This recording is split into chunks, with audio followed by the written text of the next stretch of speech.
Going on school trips costs a lot, especially if you go to a private school.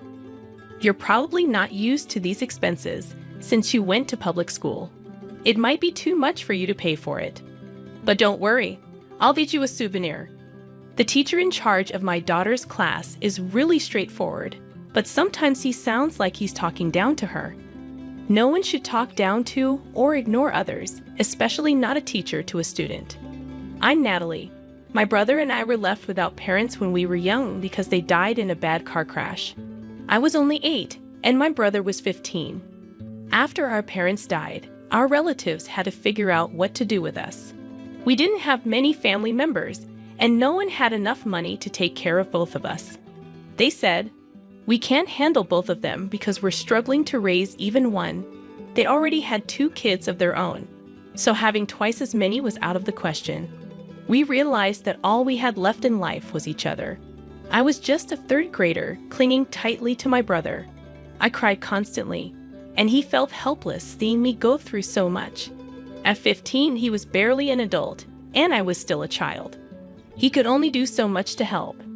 After a while, one relative agreed to take me in. "Sorry, but we can't take both of you," they said. "We thought one of you could stay with us, and the other could go to a foster home or shelter." I understood the situation, but I knew being separated would make things even harder. "Please take care of her. I'll go to the foster home," my brother insisted, sacrificing for me. "I'll be okay. Just because I'm in foster care doesn't mean I won't be looked after," he assured me, holding my hand tightly. He made me feel like I deserved it, like he wanted this for me. As he held my hand, I couldn't help but cry and beg him to stay. The family that took me in didn't seem too thrilled, and I always felt like a stranger in their home, like there was a divide between us. I felt so alone. The shelter where my brother stayed was really far away. It was tough being apart, but we kept in touch by phone whenever we could. Even though I was with my relatives, my brother was my only real family. Without him, I started feeling more and more alone. I've always been sensitive and creative. I love expressing myself and letting my imagination run wild. As I felt lonelier, my emotions got stronger, and I started withdrawing into myself. Through middle and high school, that feeling of loneliness stuck with me. I began pouring my feelings onto paper, crafting imaginative stories that flowed naturally from my mind. When I shared some of my writing with my brother, he praised it and urged me to keep going. He said, "This is something special." After graduating, I dove into job hunting. With my passion for reading, I landed a job at a small publishing company that focused on literary magazines. If it had been a bigger company, I might not have applied. Not because I wasn't qualified, but because it wouldn't have felt right for me. I put everything I have into my writing. It's kind of an obsession for me. I wanted to show my gratitude to the family who took me in and reassure my brother that I'm doing fine. Starting my first job was tough, and I made my fair share of mistakes, but I kept pushing myself, and before I knew it, 5 years had flown by. At the time, I was working in the editorial department, assisting one of the top writers. This writer had real talent and even won an award for his work. As his editor, I did my best to help him whenever he hit a roadblock. I shared my creative insights and gave feedback to help him improve. When my boss praised me saying, "Natalie, I don't know what I'd do without your creative mind," it felt incredible. We had a strong bond in our working relationship, and then he surprised me by saying, "Natalie, you're not just the perfect partner at work, but in life too. Will you marry me?" I was totally caught off guard by his proposal. It was unexpected, especially since we hadn't openly dated or been romantically involved. But considering how close we were from working together, we knew a lot about each other. So I said, "Yes, I want to spend forever with you," and it just felt right. My brother was thrilled about our wedding. We hadn't spent much time together since we lived apart, so I couldn't wait to see him again. My husband understood how important it was for me to reconnect with my brother, and he was looking forward to meeting him too. My husband told me about his involvement with the shelter and the kids there. He didn't just contribute financially, he was actively mentoring and supporting the children. "There's one kid in particular who really stands out," he said. "He's driven and hardworking, and he even calls me Big Bro." He was glowing with pride, and I couldn't help but feel proud of him too. 2 years into our marriage, we were getting ready to welcome a new addition to our family. My husband's writing was gaining recognition, and he credited it to my advice and support. "Thank you for always believing in me. I love you," he'd say, making me feel so appreciated. Our daughter, Nicole, was born, and our lives were filled with joy and excitement. She was bursting with energy, and we were over the moon. One day, as I looked in the mirror, I realized that the loneliness and sadness I once felt had vanished. I smiled at my reflection, feeling grateful for everything I had overcome. Nicole blossomed into a kind and bright child. Before we knew it, my husband and I decided to enroll her in a private school. We found one that focused on nurturing independent and creative thinkers, offering a well-rounded education in academics, athletics, and the arts. Nicole thrived in that environment. Our careers were going well too. But when Nicole started 4th grade, we received devastating news about my husband. He was diagnosed with terminal cancer, and it had already spread too far for treatment by the time we found out. We went to the hospital together, but I returned home alone. I stayed by his side, praying for a miracle, but it wasn't meant to be. I was scared that the loneliness I once felt would return, but this time, I had Nicole. I had to stay strong for her. I changed my mindset and focused on moving forward. Nicole and I leaned on each other for support as we faced life without my husband. Every moment became more precious, and I vowed to cherish every second. As Nicole started her final year of elementary school, she was nervous about meeting new classmates and teachers, but she knew she could handle it by the time. As the first semester ended, I noticed Nicole became increasingly quiet about school, especially after spring break. Starting the 2nd semester of 5th grade, she seemed even more distant. My worry grew. Was she not enjoying school? Was she being bullied? But as the 2nd semester neared its end, nothing changed. Today, I had to confront her. I couldn't ignore it any longer. "Hi, I'm Nicole, and I'm in 5th grade. Last year, my dad passed away, and it was really tough for me and my mom. But my uncle helped us through it, and I'm grateful my mom was able to heal. I was excited to start 5th grade, even though I knew I have a new teacher and classmates, except for one friend from last year. Our teacher is 28 and has been teaching for 6 years. He kind of gives off an older, annoying brother vibe. Our teacher wanted to get to know us better, so he had us fill out a get-to-know-me worksheet. Then he planned to interview us individually based on our answers. When it was finally my turn, he said, 'Your favorite subject is English, right?' I love reading too. But then he mentioned my dad's passing and my mom raising me alone, and I didn't like his tone. 'Just wondering, what does your mom do for work?' My mom works as a contract employee at a publishing company. After my dad passed away, she switched from full-time to contract work for the flexibility. I told her she didn't have to, but she prefers it. It's kind of like working part-time. How do you guys afford the school? You must be having a tough time." It felt like my teacher assumed we were barely getting by. It didn't seem sincere. Then he made more comments about our finances, like he pitied us, like we were pathetic. His attitude during that conversation really bothered me, so I tried to avoid him afterward. But he kept approaching me, usually when I was alone, and would say things like, "Struggling with money is stressful, right? Is your mom still working part-time? Can you afford next semester's tuition?" I tried to brush it off and be mature about it. Once, I even argued back, saying we weren't poor, but he didn't stop. So I decided it was best to keep my distance. He laughs and thinks it's because he's right. I decided to stop talking to my mom about school altogether because I didn't want to involve her. I could tell she was getting worried about me. Then, over spring break, my teacher assigned us a book to read, a popular novel by an author named Kiri. The main character had a tough childhood, but eventually succeeded in life.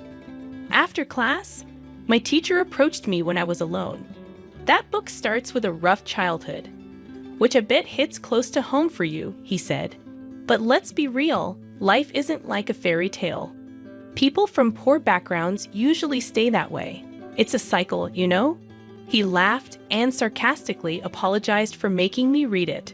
I felt so alone and powerless. I couldn't believe he was my teacher.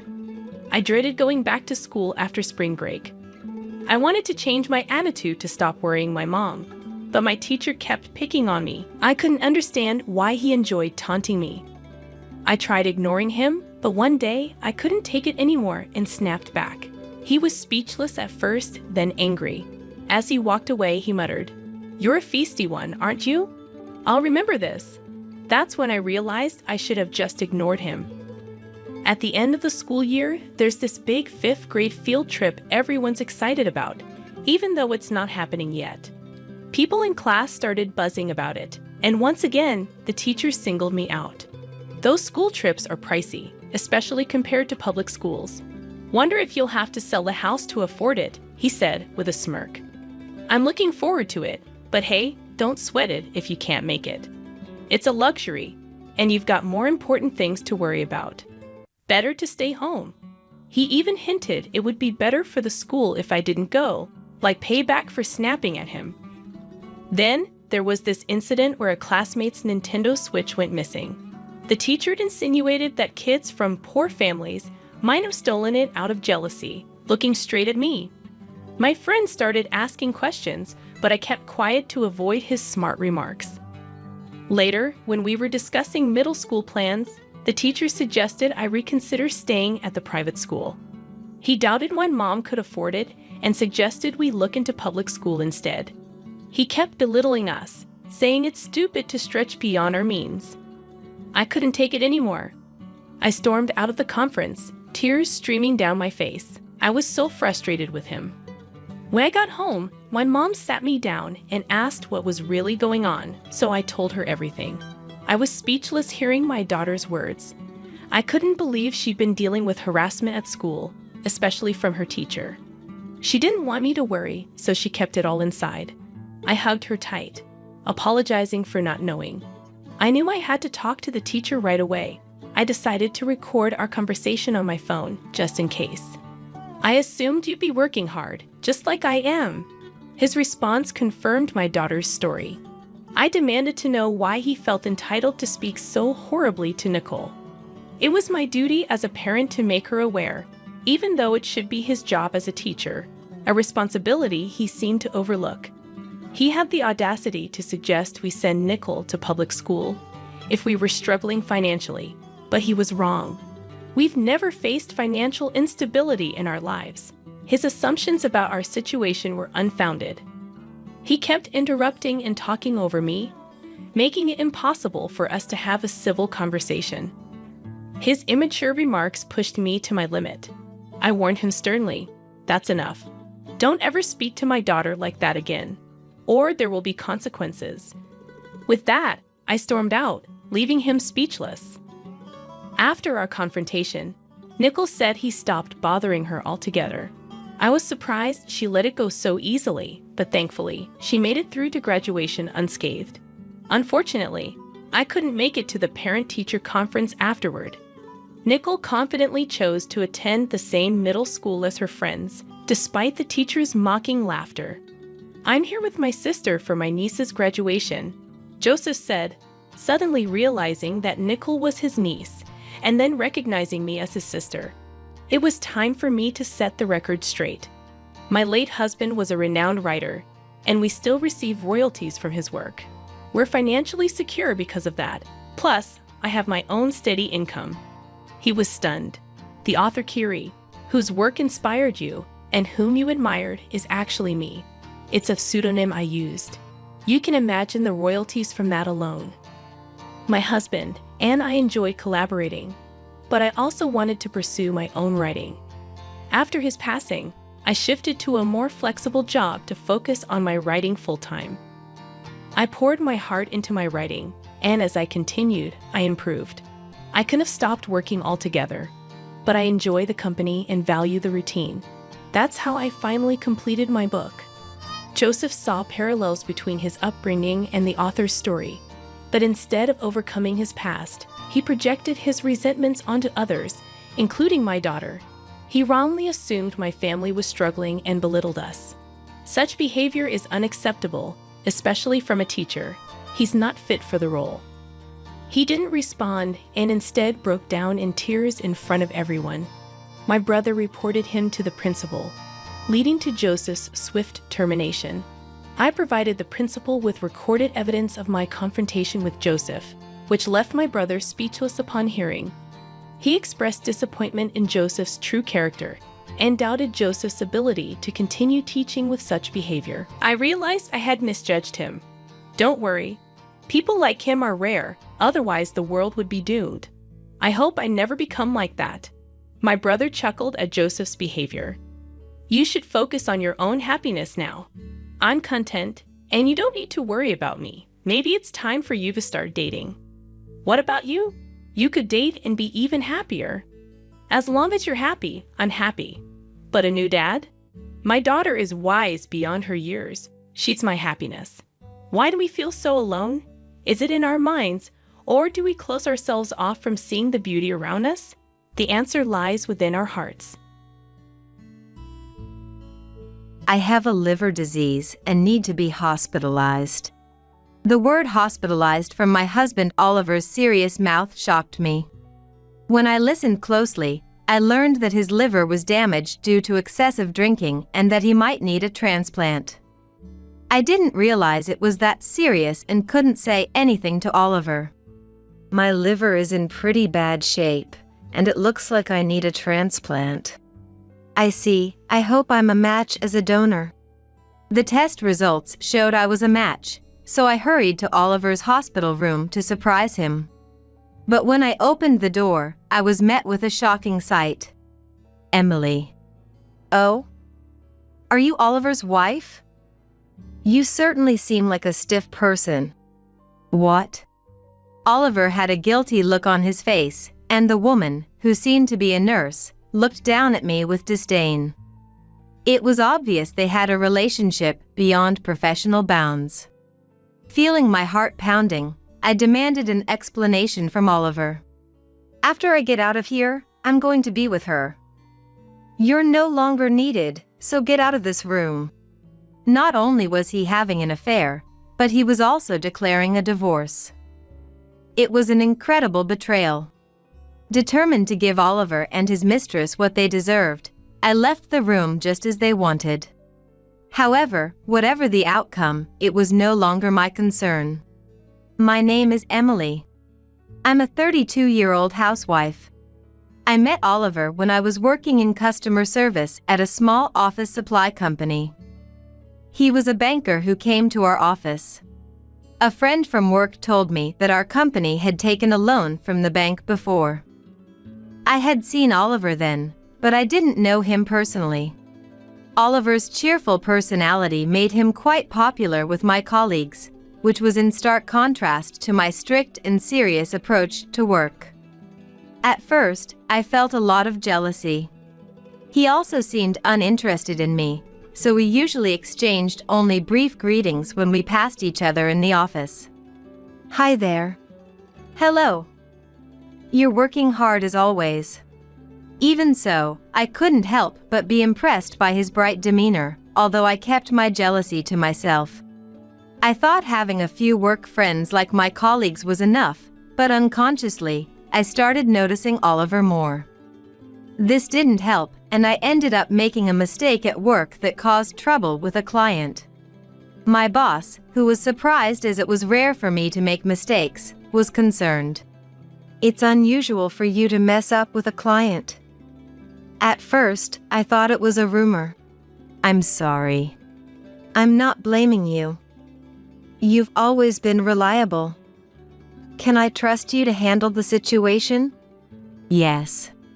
Feeling embarrassed and angry at myself for worrying my boss, I nodded weakly and returned to my desk. I had worked harder than anyone since joining the company as a new graduate, and I didn't want to drag everyone down here. That day, I stayed late to handle the issue, holding a one-person reflection meeting when Oliver came to the department and spoke to me. Aren't you from the bank? Do you need something? Oh, I just forgot some documents. I came to get them. I see. With that, I averted my gaze from him. I was writing down how to avoid making the same mistake again on a blank sheet of paper. Then, his voice sounded impressed. When I realized he was still there, I glared at him in surprise, and Oliver apologized with a sheepish look on his face. Sorry. I thought you were very meticulous. Don't you have something you forgot? I think you have more important things to do than bothering with me. My words might have come out a bit cold, but given that I was feeling down about a work failure and had someone nearby who made me feel jealous, it was only natural that my tone got a bit harsh. I tried to convince myself of this, but when I looked at the silent Oliver, I thought maybe I had gone too far. Then Oliver smiled and said, "You are strict and serious about your work. It's a good thing, but I think it's also important to take a break once in a while." Yes, that's true. He doesn't know anything about me, yet he says whatever he likes. He's probably just trying to be kind. But at that moment, I didn't have the emotional capacity to consider such things. We weren't that close, and it felt intrusive and uncomfortable that he was trying to get inside my personal space. So, I couldn't believe what Oliver said next. "You don't believe me, do you? When I had trouble with a client, I used to have solo reflection sessions." What? That was unexpected. People like him, who are trusted by those around them and lift everyone's spirits, didn't seem like the type to reflect on things alone. But the look on Oliver's face when he said it was so similar to mine that I knew he was telling the truth. "If you want, why don't you tell me what happened? Talking about it might make you feel better, and you might come up with a good idea." Seeing his serious expression, I found myself agreeing before I knew it. Oliver went to retrieve what he had forgotten first, and we decided to talk over dinner outside. I waited at my desk. What is he planning? The dining place was a private room in a rather upscale restaurant. I felt uneasy because I don't usually go to such places. Oliver seemed to notice that and laughed a little, making me blush as I glared at him. Sorry. You just looked so out of place that I found it cute." Cute?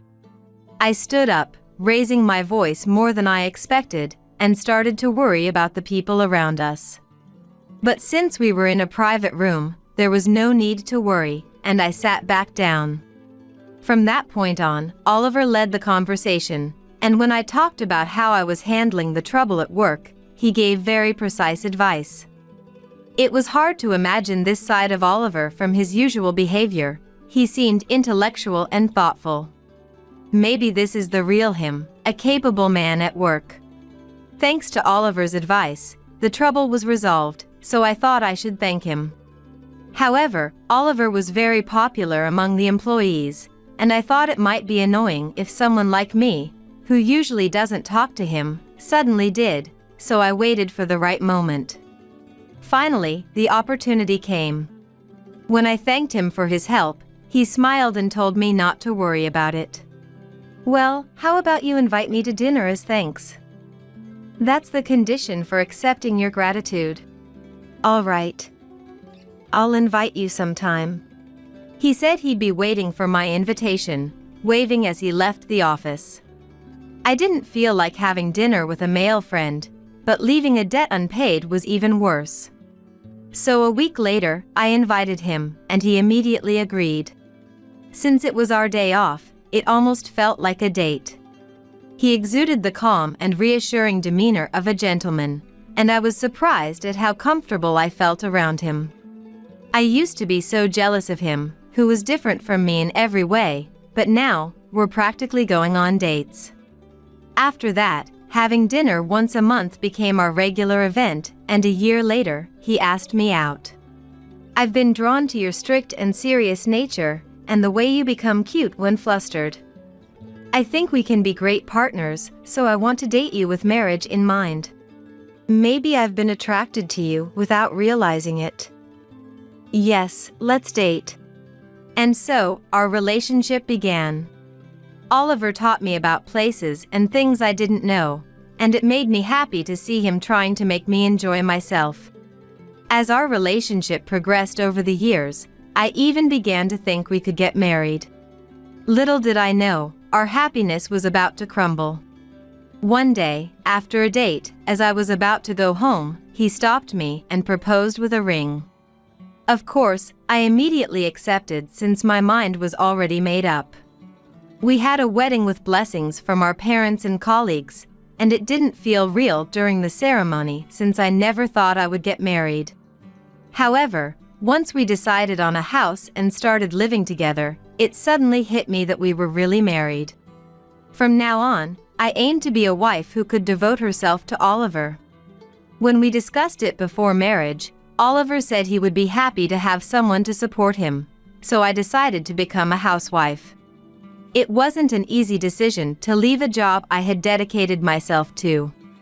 But I was happy to be needed by Oliver and thought of it as repaying his kindness to me, so I decided to quit my job, despite my colleagues and employees regretting it. At that time, my boss told me I could come back anytime, and I was grateful to realize that I was more needed at the company than I thought. I never expected you to marry Oliver from our business partner. And it's surprising that it's you. I think so too. I used to dislike him, thinking he had a frivolous personality, but you never know what life will bring.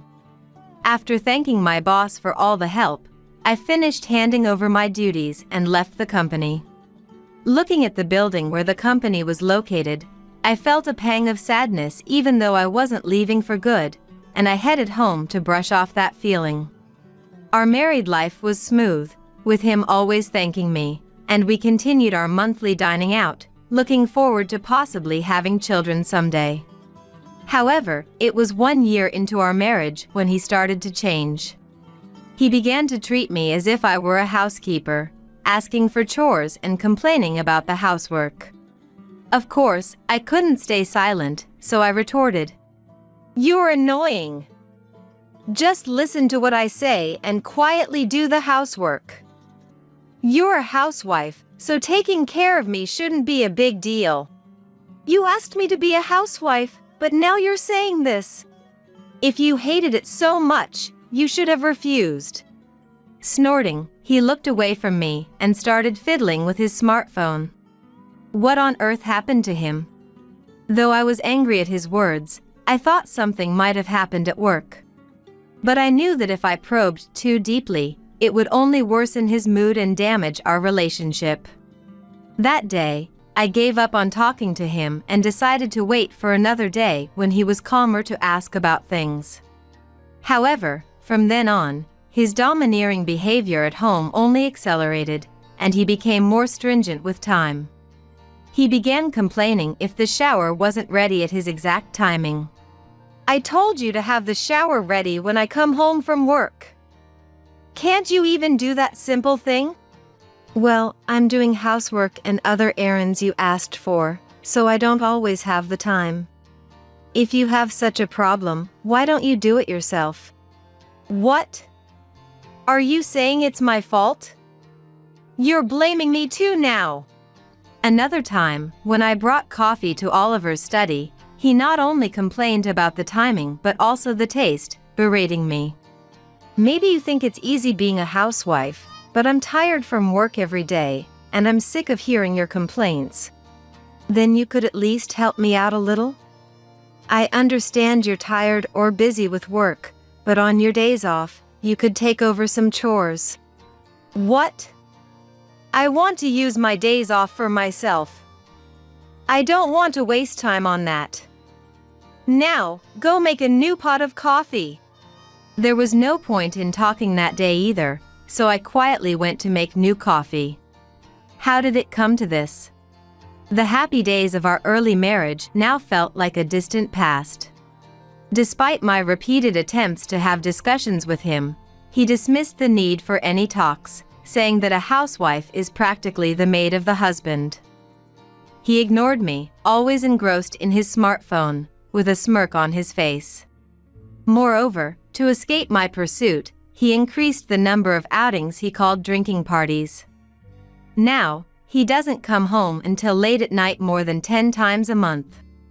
Our monthly dinner together had ceased without me noticing, and I was shocked. It's unusual for a banker like him to go out for drinks so often, raising my suspicions considering his usual behavior. Sometimes, he came home heavily drunk, supported by a subordinate from work, and became particularly aggressive towards me. I had no choice but to wait until he fell asleep to calm down. "You're so cute, totally different from my wife." "But I'm married, after all." "What is that about? Is it about a game?" When in a good mood or drunk, he would say similar things. Having once seen him play a smartphone game featuring beautiful female characters, I had my doubts but didn't pay much attention. One day, he came home from work with a serious face and said he needed to talk to me in the living room. "Actually, I've developed a liver disease and need to be hospitalized." "What?" The word hospitalization shook me up considerably. Although Oliver had changed, I couldn't imagine him being sick due to his naturally bright personality. When I listened to Oliver in detail, he said his liver had been damaged from drinking too much, and he might need a transplant. I hadn't realized it was that severe, and I couldn't find words to say to him. "I'll be hospitalized for a while, so I'll have to take a leave from work. I plan to pay the hospitalization fees from my savings, but if it drags on, I'll need you to help pay too." "Okay." It was the first time I saw him, usually so overbearing, looking down and dejected. But we couldn't afford to be leisurely. If the disease was quite severe, Oliver might have to quit his job. The hospitalization costs could continue indefinitely, raising concerns about living expenses. "I understand, leave it to me." Even though I was dissatisfied with his attitude, I had decided to support him and couldn't do anything halfway, so I decided to return to work. However, returning to the company as a full-time employee was not realistic because of him and our living situation. So, I consulted my boss about the possibility of working from home on a freelance basis. "I see. Our company is considering introducing remote work on a trial basis right now, so it's perfect timing. With your track record at the company, you're more than qualified, and we would actually like to ask you to do it." "Thank you very much." Understanding our circumstances, nothing could be more encouraging. Receiving the expected positive response from my boss over the phone, I felt relieved to have secured our living foundation for the time being. Thanks to this, even after Oliver was hospitalized, I could work from home and visit him 3 times a week, giving me enough time to think about improving our marriage. "My liver is in pretty bad shape, and it looks like I'll need a transplant." "Oh. I hope they find a donor." The test results indicated that a liver transplant was necessary, and Oliver asked me to get tested to see if I could be a suitable donor, so I decided to undergo the test. This was because when Oliver was admitted to the hospital, he confided something to me. "Recently, work hasn't been going well. And a little while ago, I made a big mistake and the company told me to take responsibility for it. This is the first time I'm hearing about it." "Why didn't you tell me?" "I didn't want to worry you." "Oh, I see." Before Oliver started trying to control everything at home, he never showed weakness or relied on me for anything. That had gradually become a burden and stress for him. He tried to make up for his mistake, but it didn't work out, and he eventually turned to alcohol for escape. Although I hadn't been told about it, I didn't know that Oliver was struggling with such worries, and I realized that this was the cause of his drastic change. I'm sorry for being harsh without knowing.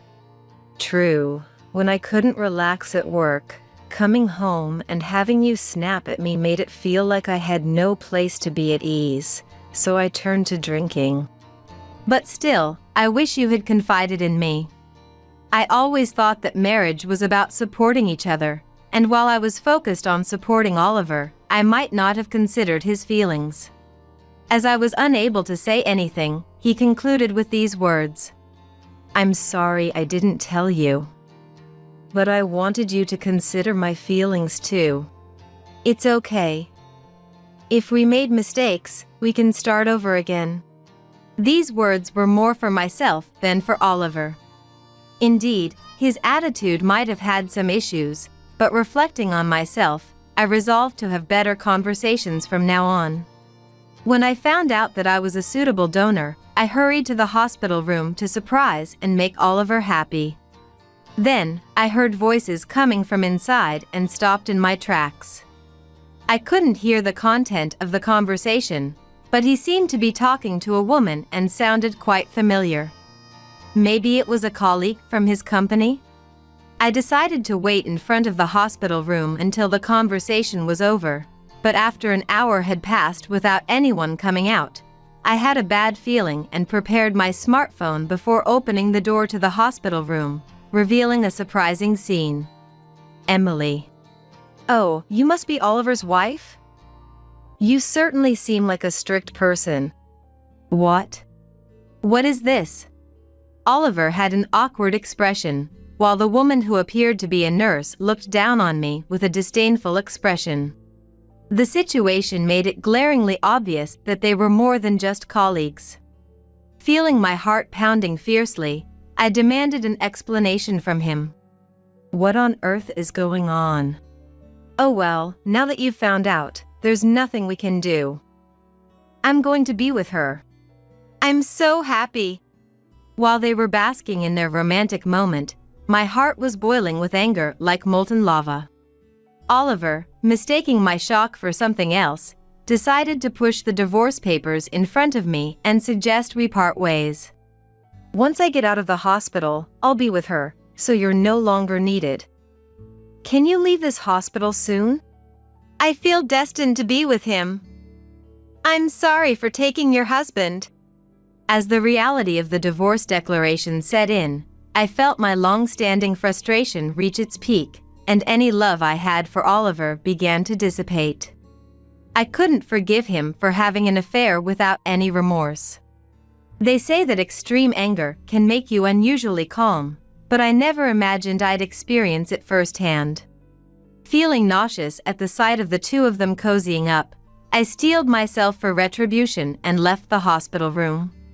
What followed turned his hospital room into a scene one would want to look away from. Back home, overwhelmed by anger and sadness from his betrayal, I cried for a few minutes.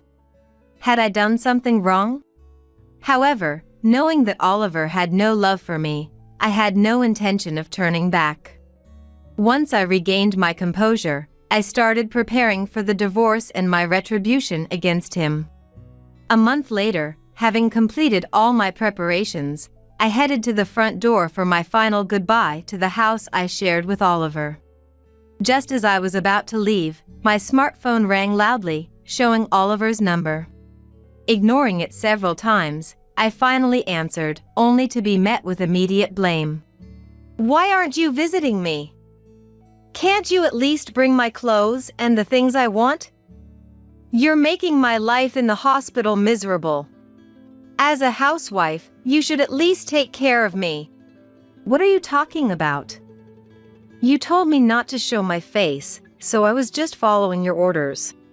I was surprised at the cold tone of my own voice in response to Oliver's nonsensical remarks. I thought his unreasonable scolding might make me shrink back, but a month had been enough time to move on. Oliver sighed in exasperation at my words and started saying that he had been joking back then. You took my words seriously, and that's why you declared a divorce. I knew I made the right choice to be with her. Even though I hadn't prompted it, Oliver started boasting about her and laughing at how inferior I was compared to her. I thought about hanging up, but his next words shocked me to my core. "Oh, by the way, she told me you're a compatible donor, so I need you to help me out." What? Honestly, it's irresponsible not to inform me about your compatibility. You should go back to elementary school. What was he talking about? I couldn't believe that my ex-husband was asking me to donate to him when the divorce papers had already been accepted. While I had tried to comply with him during our marriage, he was gravely mistaken if he thought he could still treat me like a toy. There isn't a single organ I'd give to someone who's completely unrelated to me now. And I'm not so kind-hearted as to take care of someone who betrayed my dedication in the worst way possible with an affair. More than anything, it was absurd to think I could ever trust my ex-husband again. I unleashed all the pent-up frustration, anger, and betrayed sadness I had been holding back. Oliver hadn't expected me to go this far, and he was so shaken that he couldn't say a word. "Of course, I refuse to be your donor, and I won't be taking care of you. You'd better find happiness with your affair partner." As I continued to lash out, he finally seemed to snap back to reality and called me heartless. It's highly questionable whether Oliver even had the right to say such things. "How could you speak to me like this when I'm still your family? If I die because of this, it will be your fault. You still won't be my donor?" Family, right. At the beginning of our marriage, I did see Oliver as family. But once he transformed into a tyrant, treating me like a servant, he erased all those feelings. Ignoring all the abuse and infidelity he had inflicted on me, and now trying to impose his demands was just too convenient. "Sorry, but after all you've done and your affair, I can't see you as family anymore, nor do I want to." What? What do you think a person's life is worth? If I don't go back to work, you won't be able to live on your own. I never thought you were such a cold-hearted woman. That's exactly what I should be saying to him.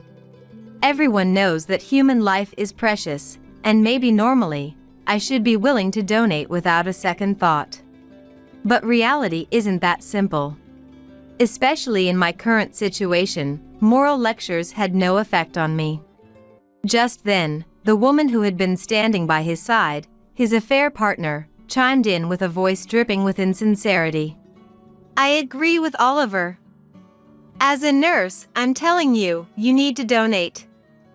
After it's done, you can go wherever you want." The switch of anger flipped inside me, and with no more feelings left for either of them, I felt no guilt about my plan. At that moment, I heard the sound of the hospital room door being flung open through the phone, and the two of them gasped in surprise. "What is the meaning of this? So it's true. Weren't you going to marry me?" From the voices, I could tell there were multiple women, and he seemed to recognize what was happening. This was one of my plans for retribution. The day after he threw me out of the hospital room, I began to wonder if there were other women he was cheating with, so I hired a detective and used social media to reach out to potential victims. Just like me, these women had been approached when they were vulnerable and were led into relationships, each in different ways, but ultimately ending up involved with him. Without realizing it, I had fallen into a trap. As a result, his hospital room turned into a scene I could barely stand to look at. "You all have been betrayed by Oliver, just like I was. Even though I'm his wife, I want to punish him in the way that hurts him the most now that we know his true nature." They might not believe me, but I needed him to face justice. Asking them for help out of the blue, without giving them time to process everything, was probably too much. But I couldn't back down now and ignore his victims, nor could I give up. One woman agreed to help, and that decision quickly spread, leading everyone to join in. As I prepared to exact my revenge on him, I shared all the terrible things he had done, and as they listened in disbelief, their expressions gradually turned to anger, declaring they would never forgive him. And that leads us to the present. What are you talking about? I don't know you people. That's a lie. There's no way I'd mistake the face of the person who picked up my wallet that day. It's too late to pretend you don't know us now. We're the victims group. And you know exactly who the leader is. No way. Oliver seemed to realize that I was the leader of the victims group, and in his shock, he dropped his smartphone from the bed. One of the victimized women picked it up, switched to a video call, and spoke to me. Emily, there were some unexpected things, but can we start? Of course. I wanted to join in person, but we can proceed with Oliver's punishment even this way. Even though he hadn't been persistently calling today, it was the day we planned to execute our punishment. Oliver's pointless chatter had delayed us, and we almost missed the scheduled time. However, even through the screen, we could see him and the other woman, so I returned to the living room and listened to the conversation from the hospital room. We all intend to sue you. If you have any excuses, let's hear them now. Just so you know, we won't show any mercy, so be prepared. Hey, who are these people? Aren't they being too rude to you? Well, you see. In the end, with no sense of crisis, the other woman and the victimized women cornered Oliver, who, struggling to find words, finally managed to speak. But then, he started making excuses. It's true that I loved you all. But the stress from work failures led me to reach out to various women. It wasn't something I wanted to do. We could all see through his fake tears, leaving all of us, including myself, in stunned silence. The truth was that the story about his work failure was half true, half lie. He had been demoted after being caught trying to hit on a woman at work by his boss. We learned this from his colleagues when we were looking for other victims, which made me feel doubly betrayed. I resorted to drinking, wandering around bars all day, venting about work, and meeting with you. But it was all to soothe my loneliness. I needed it. Oliver's attempts to justify himself made me feel nauseous. It seemed his usually cheerful personality was just a mask he wore to make such excuses, making me trust him even less. As Oliver became more talkative, spewing hollow words to gain our forgiveness, I played a recording that changed the atmosphere in the hospital room. The recording contained the conversation when he kicked me out, mentioning the victimized women. Divorcing this person is fine, but there are others who love you too, right? Will you properly break it off with them?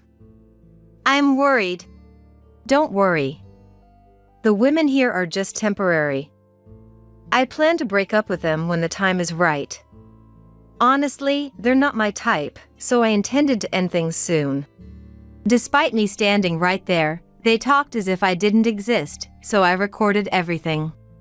I had suspected his infidelity before opening the hospital room door that day, but I wanted to believe in him until the truth was confirmed. I never imagined it would come to this, but having this recording was incredibly useful for my revenge on Oliver, so I decided to use it to my advantage. A person with moral integrity doesn't cheat with multiple women or treat his wife poorly. And by the way, if you're worried about how I'm doing, I'm working from home now, so I'm not having any issues. What? When I interrupted, Oliver froze, staying silent for a while. He realized that the only person on his side was his mistress, and his face turned pale. Watching him through the screen with pity, I saw Oliver tell his mistress to say something back. Huh? It's the truth, so what? Anyway, let's talk about our future married life. I'm so excited about it. Was she reminiscing about her life with him, or was she simply lost in her own world while responding to Oliver's words without arguing back? At that moment, another nurse, who had overheard the commotion in his hospital room, seemed to have brought the director of nursing. The scene was shocking, making anyone want to look away. However, When it became clear that the central figure was the woman having an affair, the director sighed in exasperation and groaned. When one of the victimized women explained the situation between the cheating woman and her husband, the director of nursing decided to fire the nurse on the spot. Yay! If Oliver gets better, that means I get to live my dream of being a housewife, right? Finally, my luck is turning around. It seemed she was happy about losing her job, oblivious to her situation. Her abnormality was beyond my imagination. In contrast, Oliver appeared to be in despair, and I ended the call with a final parting shot. Now you suffer the consequences for neglecting and betraying women. Perhaps I had foreseen his tragic end. The story after I hung up was recounted by a friend who happened to be visiting her father in the hospital and witnessed the scene. The woman having the affair was fired and sued for alimony by the victimized woman, but she seemed optimistic, relying on Oliver's earnings. However, his phone rang, and he was fired by his boss when the affair was exposed. Upon hearing this, she abruptly changed and broke up with him. The company's reputation was at stake, which could affect the bank's credibility, so it was a natural response. She had this furious look, saying it wasn't what she signed up for, and that she only considered marrying him because he was a banker. In the end, it was all about the money. So what did he do? It's really pathetic.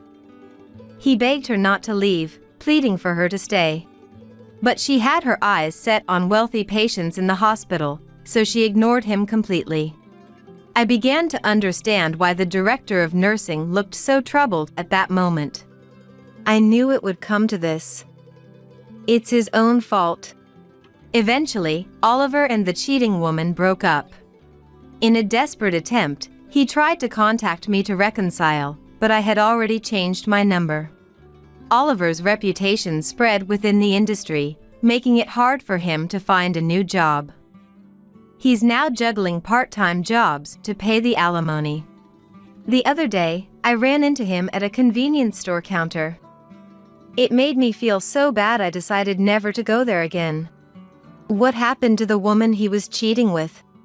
I heard she disappeared.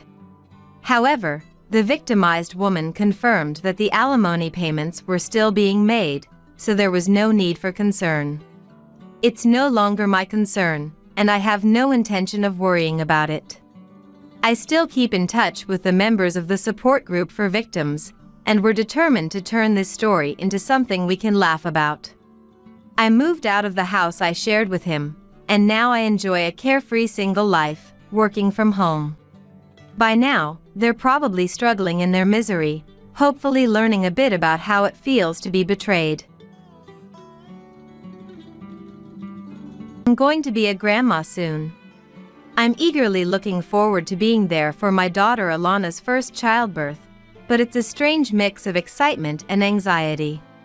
Next week, I had plans to take a short trip. There's still 2 weeks until the due date. But I was debating whether I should go, just in case something happens. Contrary to my anxiety, my husband Lawrence readily agreed. The day after I arrived back home by plane, I saw a photo on Alana's social media. In the picture, Alana was holding her newborn baby. Next to her stood Lawrence, forming a happy 3-generation family photo. What's this? The due date was supposed to be 2 weeks from now. Did it come early? And neither Lawrence nor Alana had contacted me. Was the due date I was told a lie? Once again, I was left out. As if to add insult to injury, my smartphone rang. It was Lawrence. Hey! What are you doing? Helping after childbirth is the mother's job. I immediately heard his angry voice.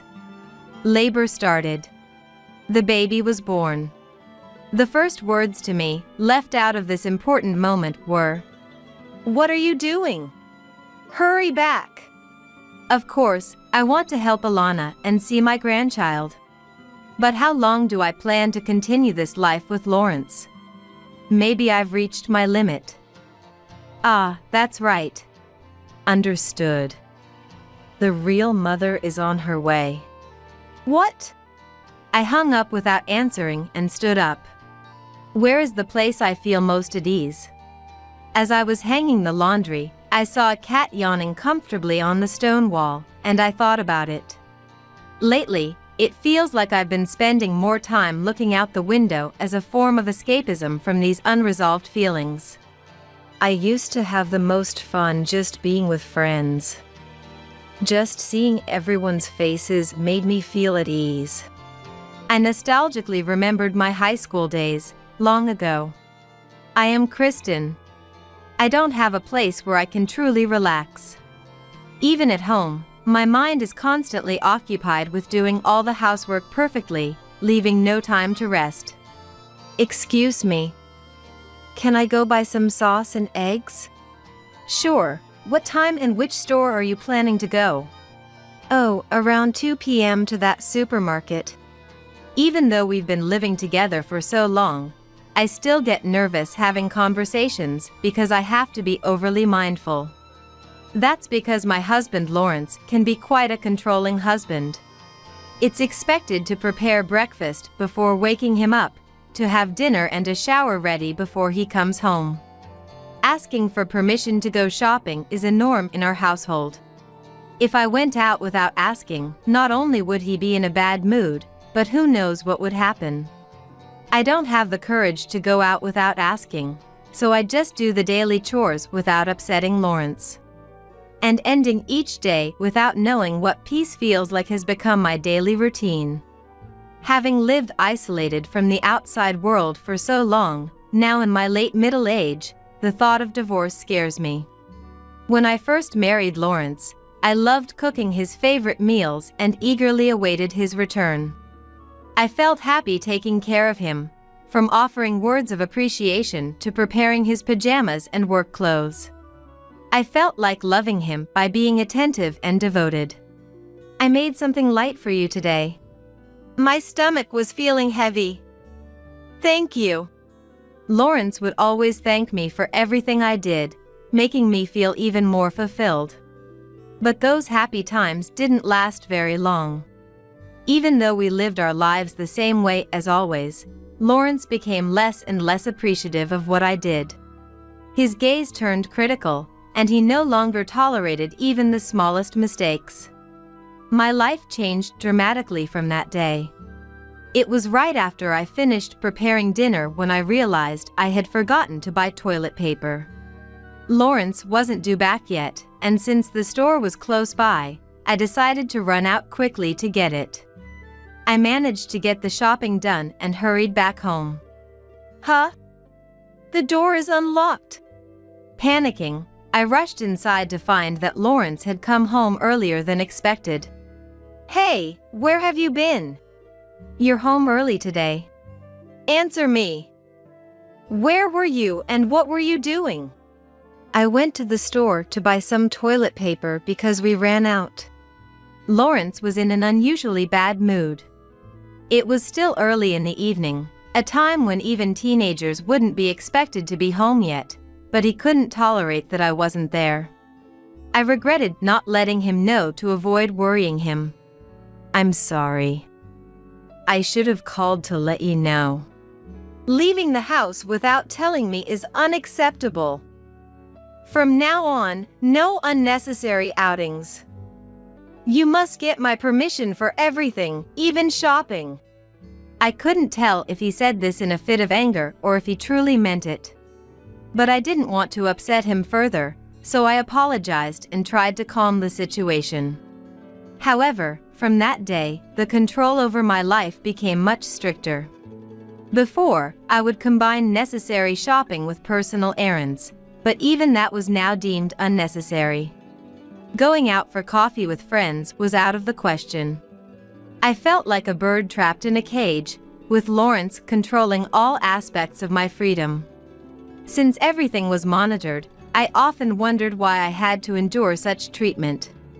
Naturally, my love for Lawrence began to fade. Despite this, I had something in my life that I was fully committed to.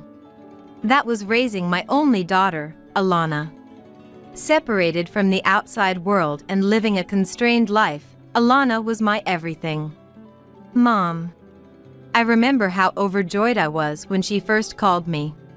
As she started school, I spent my time attending parent-teacher meetings, school events, and driving her to and from extracurricular activities.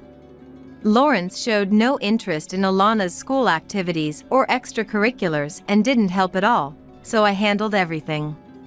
Despite living a life so centered around Alana, she only listened to what Lawrence said. Teenage girls can be difficult to handle. Even so, her distant attitude broke my heart. Alana's attitude didn't change as she entered high school. Alana, stop by my place after school tomorrow. Okay, got it. As she settled into high school life, Lawrence began calling Alana to his workplace more frequently. Lawrence ran a construction business passed down through generations. Being the third generation, Lawrence saw Alana as the only potential successor. He probably intended for Alana to take over the business one day. I've never seen Alana rebel against her father. I found myself envious of their close relationship. I thought Alana would work well with Lawrence. But I wondered if Alana had other aspirations or dreams she wanted to pursue. Since she didn't talk to me much, I couldn't ask her about school or her future plans, even though I was curious. As she approached 11th grade, the time to finalize her future path drew near. Lawrence was calling Alana to his workplace more frequently than before. This week, she had already gone 3 days in a row.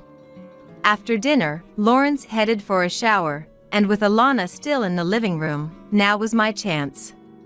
Hey, Alana. It's almost time for your career counseling, right? How are you thinking about your future? Today, I really want to talk to Alana about her future plans. I want to ask if she has a specific career in mind. Contrary to my intentions, I carefully chose these words, hoping they would make it easier for Alana to answer without feeling uncomfortable. After a short pause, Alana finally responded. I think I'll work at Dad's company. Without making eye contact, Alana said this. I wanted to continue the conversation, but I couldn't see her expression, so I didn't have the courage to say anything more, and the conversation ended there. Just then, Lawrence came out of the shower and crossed paths with Alana. Alana, you can come by tomorrow too, right? I have something after school tomorrow. Do you think you can get a job with that attitude? I'll come by a little late, but I'll be there. I thought he was asking too much of her, but it wasn't my place to say anything. I felt sorry for Alana, but I couldn't say anything since I was only listening from a distance. A few days later, when I passed by Alana doing her homework in the living room, I saw a career sheet indicating she would take over Dad's company. Alana seemed to feel some pressure from her father and had no choice but to make up her mind. I couldn't help but think that if I had more influence, Alana might have pursued a career she loved. But if Alana genuinely wanted to take over the company, I wanted to support her. And so, after graduating high school, Alana joined Lawrence's company. At first, she seemed exhausted from the unfamiliar environment, but she gradually got used to it. Since we didn't talk about work at home, I couldn't tell how she was doing. All I could do was put my heart into preparing lunch and dinner to give Alana some strength. That's all I could do for her. A few years after starting her job, Alana apparently got a boyfriend at work. Lawrence seemed to like him a lot. Tomorrow, my boyfriend is coming for dinner. Really? Does he have any food preferences? I don't think so. Okay, I'll prepare something by tomorrow then. Her curt response still made me happy because we could have a normal conversation. And even more so, I was thrilled that Alana was bringing her boyfriend home. I felt excited to put extra effort into tomorrow's dinner. Before bed, I did a little prep work and fell asleep with excitement. The next day, Lawrence, Alana, and her boyfriend came home together. Alana's boyfriend seemed very serious and friendly. Lawrence was happy to have his subordinate at our house and enthusiastically talked about work, drinking more than usual. I just watched them talk about work with a friendly smile. Alana's boyfriend tried to talk to me several times, but Lawrence's conversation never stopped, so he left without us having a proper conversation. He seemed like a really nice person. I said to Alana, who was helping with the cleanup, but she didn't seem to hear me over the sound of washing dishes. As time passed, Alana and her boyfriend decided to get married. With the marriage, Alana moved out, and it was just Lawrence and me again. Even with just the two of us, things were the same as always, with Lawrence managing everything, and our days were the same as before. The only change was that I had one less person to prepare lunch and dinner for. Today, we're having a meeting with Alana and her fiancé, so prepare dinner. Understood. Alana and her fiancé were getting married in 2 months. They were coming over tonight to discuss and plan the wedding. While thinking about the dinner menu, I smiled as I imagined Alana in her wedding dress. She must look so beautiful as a bride. I wonder what kind of wedding it will be. I'm really looking forward to it. I prepared for their visit while thinking about this. I'm home. Seeing Alana for the first time in a while, I was relieved to see she seemed as lively as ever. Let's talk after we eat for now. After saying that, Lawrence, Alana, and my husband started talking after dinner. I quickly finished cleaning up, intending to join the conversation, but it progressed so quickly that I couldn't find an opening to join in. I felt like I was being left out. Sitting beside them, I just listened in bewilderment to the conversation I couldn't follow. In the end, I was neither consulted nor involved in any discussions until the day of the wedding. But I told myself that just being able to attend the wedding and see my daughter in her dress was enough, and I headed to the venue. The ceremony began, and Alana appeared in her wedding dress. Wrapped in a pure white dress, Alana looked incredibly beautiful, beyond words. Lawrence, sitting next to me, was also gazing at Alana with a look of satisfaction. Alana, whom I had raised like my own daughter, was finally leaving the nest to start her own family. I felt a mix of happiness and sadness, a strange feeling. To think that little Alana had grown up so beautifully and was showing us her stunning dress. I was so moved I couldn't let go of my handkerchief. A few years after the emotional ceremony, Alana decided to move nearby and set up a new home. And it seems Alana's baby is due in the fall. Really? We're finally going to have a grandchild.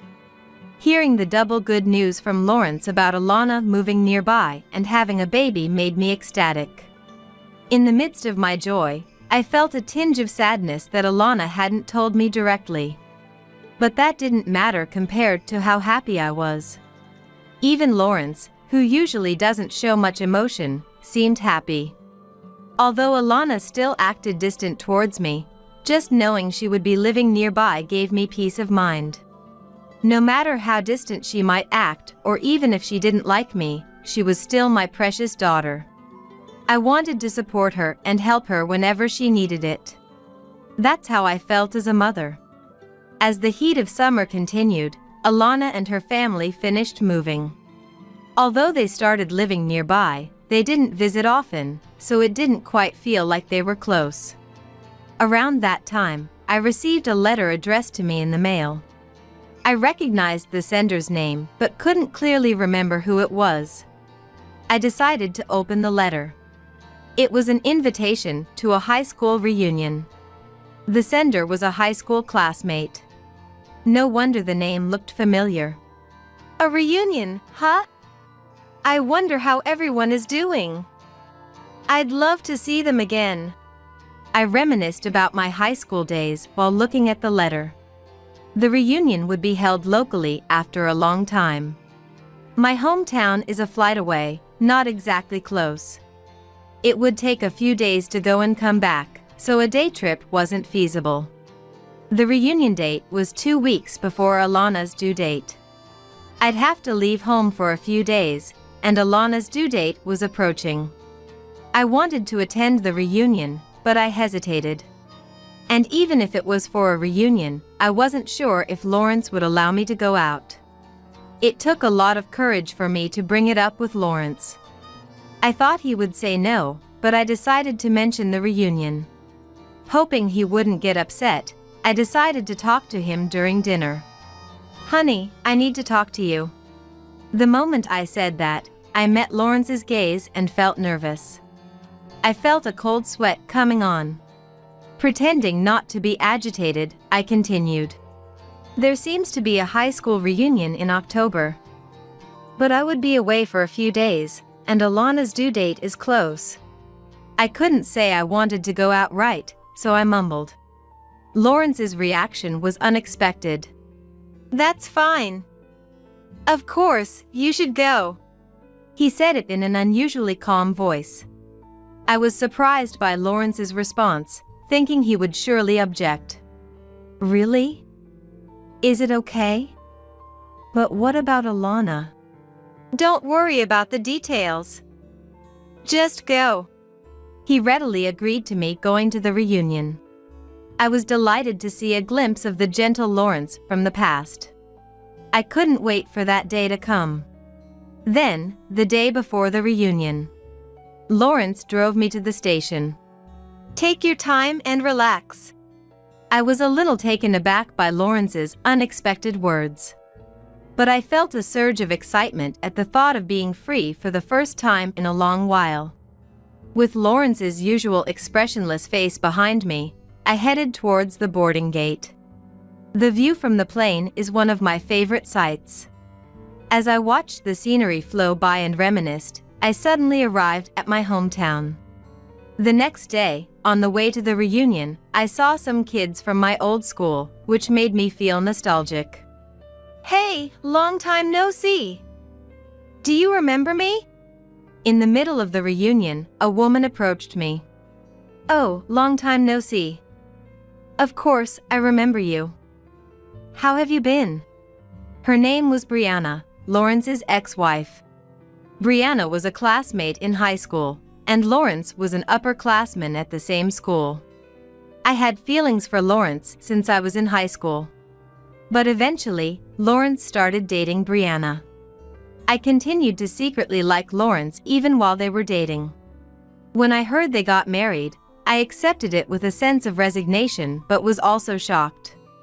Still, I couldn't give up my feelings for Lawrence. Years later, while visiting my hometown, I coincidentally ran into Lawrence, who was also visiting. There, I learned that he had divorced Brianna, and we found out we both lived in the same city far from home. We grew close quickly and eventually got married, fulfilling my long-held feelings. More importantly, look at this. "Kristen, shouldn't you be with her?" Brianna showed me her smartphone screen. On it was a picture of Alana holding a newborn baby.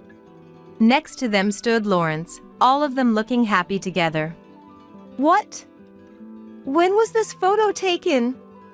What's going on? It was posted yesterday."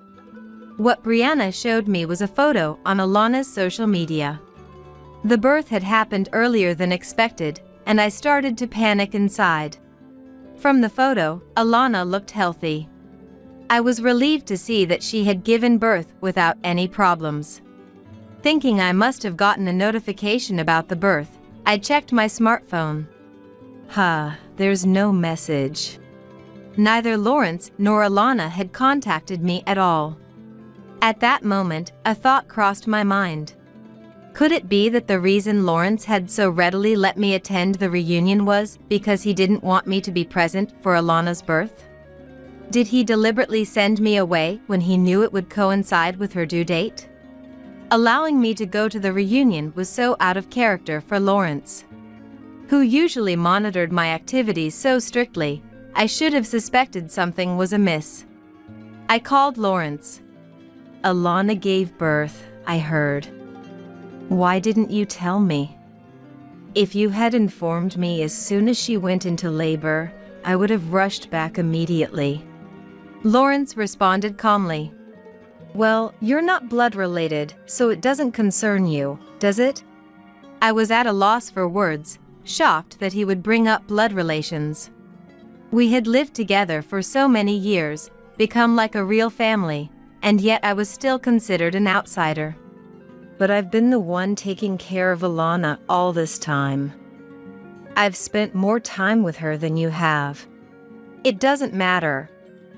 Alana didn't want you there either. Hearing that Alana didn't want me, there was a blow, and I hung up the phone feeling deeply hurt. Yes, Alana's biological mother was Brianna, not me, the one standing right in front of me. But since the day I married Lawrence, I had tried to be a mother to Alana, giving her all the love I could muster. And until she reached her teenage years, I thought we had been as close as a real mother and daughter. It pained me deeply to realize that all my efforts and love had not reached her. Let's talk once the reunion is over. With that, I left the reunion with Brianna. Sitting on a park bench, I told Brianna about Alana not wanting me to be there. It's good for a father and daughter to be close, but she became distant with me around middle school. I thought it was just a phase, but even as an adult, she hasn't changed. I could never understand why, and I've never talked about it with anyone. It felt good to finally express my feelings about Alana. Do you know why I divorced Lawrence? I work as a lawyer, and I continued working even after Alana was born. Brianna began to share her story from when Alana was born. When Alana started preschool, my career was taking off, and I was away from home a lot. At that time, I was earning more than Lawrence, but he didn't like it. Lawrence seemed to feel inferior as Brianna's career surpassed his own. He claimed my work was affecting Alana's upbringing and tried to make me quit. But I didn't want to give up my job, so I brought up the idea of divorce. I planned to raise Alana on my own. However, Lawrence had no intention of giving Brianna custody. Lawrence apparently used his authority and influence to manipulate Alana into choosing him. Young Alana, not understanding she was being manipulated, chose to live with her father instead of her mother. When Alana told me, "Mom doesn't love me. I'm happier with Dad," it was a severe shock. Even if it wasn't her true feelings, a child's words can cut deeply. For a mother who gave birth to and loves her child, it must have been unimaginably painful. Believing Alana's words, Brianna decided to divorce and give up custody. But she admitted she had always regretted it.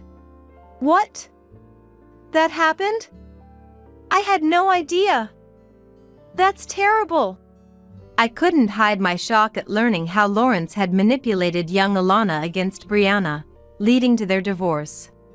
But when I heard he remarried you, I felt a bit relieved. You're kind and I knew you could handle it. I thought my role was done. Alana is grown up now, and seeing you now made me want to reach out. Brianna and I shared our pasts that were hard to talk about, and it eased some of my worries. Suddenly, my phone rang loudly. It's from Lawrence. I wanted to talk more with Brianna, so I decided not to answer. Brianna, can I tell you something? I told her that Lawrence wouldn't allow unnecessary outings, that I had to get his permission for shopping locations, times, and contents, and that I couldn't argue back. What? That's unbelievable. That's completely abusive. You could definitely sue him. Brianna was shocked at how much more extreme Lawrence's behavior was compared to when she was married. She was very indignant, as if it were her own situation, and couldn't hold back her feelings. Alana's attitude towards you is definitely his fault. Let's go talk to him together. I can't stand that he's treating you like this. Just as she stood up, my phone rang again. It was Lawrence again. I answered, and he immediately started speaking. Hey! What are you doing? Helping after childbirth is the mother's job. When are you coming back? He was trying to push the motherly duties on me, even though he said I wasn't real family earlier. He had told me to take my time and relax, yet now he was being selfish again, and I couldn't help but sigh. I always knew he was overbearing and selfish, but at this point, there were no words left. Understood. The real mother is on her way. What? What are you talking about? Just come back and take care of things. I hung up without responding. On the way home, Brianna and I continued talking. Do you plan to keep living like this? If you decide to divorce, I'll fully support you. It's my specialty. Leave it to me. I've thought about divorce a few times, but at this age, and being isolated for so long, I lacked the courage.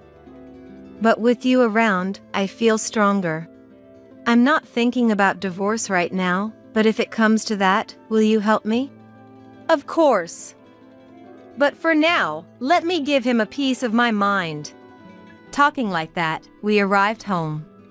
Lawrence, expecting only me, looked a bit surprised when Brianna appeared behind me. Oh, when you said the real mother, you meant Brianna. After abandoning your kid, what do you want now? Lawrence spoke arrogantly towards Brianna. You really need to fix your attitude and personality. Let me tell you something. Huh? With a face full of anger, Brianna criticized Lawrence. Why are you trying to ruin Kristen and Alana's relationship? You're destroying what Kristen has built. Do you enjoy controlling Alana? Do you think she'll respect you for this? What blood ties? You're far more unfit as a father. It wasn't just one or two words, it was much more. But Lawrence tried to make excuses, but Brianna didn't give him the chance. And you may not realize it, but you manipulated Alana to gain custody, didn't you? And now you're forcibly restricting Kristen's life. That's called confinement. But that's... You know, I can always demand compensation through divorce court for everything you've done so far. I'm really sorry. Please forgive me. Just spare me from compensation through divorce court. I've wronged Brianna, Kristen, and Alana. I'm truly sorry. I'm begging you. Lawrence, overwhelmed by Brianna's words, uncharacteristically admitted his faults and apologized sincerely. As I listened to Brianna's words and watched Lawrence apologize sincerely, I could only nod in agreement. Lawrence, in his repentant state, seemed somewhat smaller. Brianna, thank you for this. I feel a bit relieved. I thanked Brianna, exchanged contact information, and we parted ways. The next day, I went to visit Alana alone. Alana, congratulations on the baby. Can I come in? Mom, you came. Yes, come in. Look at this. On the screen of the smartphone Alana showed me. I'm sorry for everything. Please forgive me. It said. It seemed that Lawrence had genuinely reflected on the events of the previous day and had also apologized to Alana. I briefly explained the events of the previous day, being careful not to touch her postnatal body. So that's why he apologized. Dad had always told me not to talk to Mom or get close to her, and if I didn't listen to him, he'd get really mad at me in secret. I wanted to talk to you more like before, but I was too scared to go against him. I'm sorry for treating you badly all this time. I'm sorry too for not noticing and helping you. I thought you hated me. Alana and I held hands, tears welling up as we talked, bridging the emotional distance that had grown between us. I really wanted you to be there when the baby was born, but I couldn't tell Dad, and I felt so lonely. But thank you for coming. With that, Alana handed me the baby. So small, yet so warm and with a certain weight to it. I felt the love and warmth as I cried. After Alana is discharged, I plan to stay with her family for a while to help with postnatal care.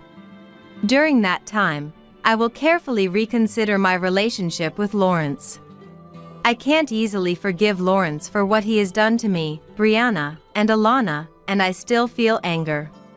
However, I also want to accept the weak part of Lawrence that tries to control others because he lacks confidence in himself.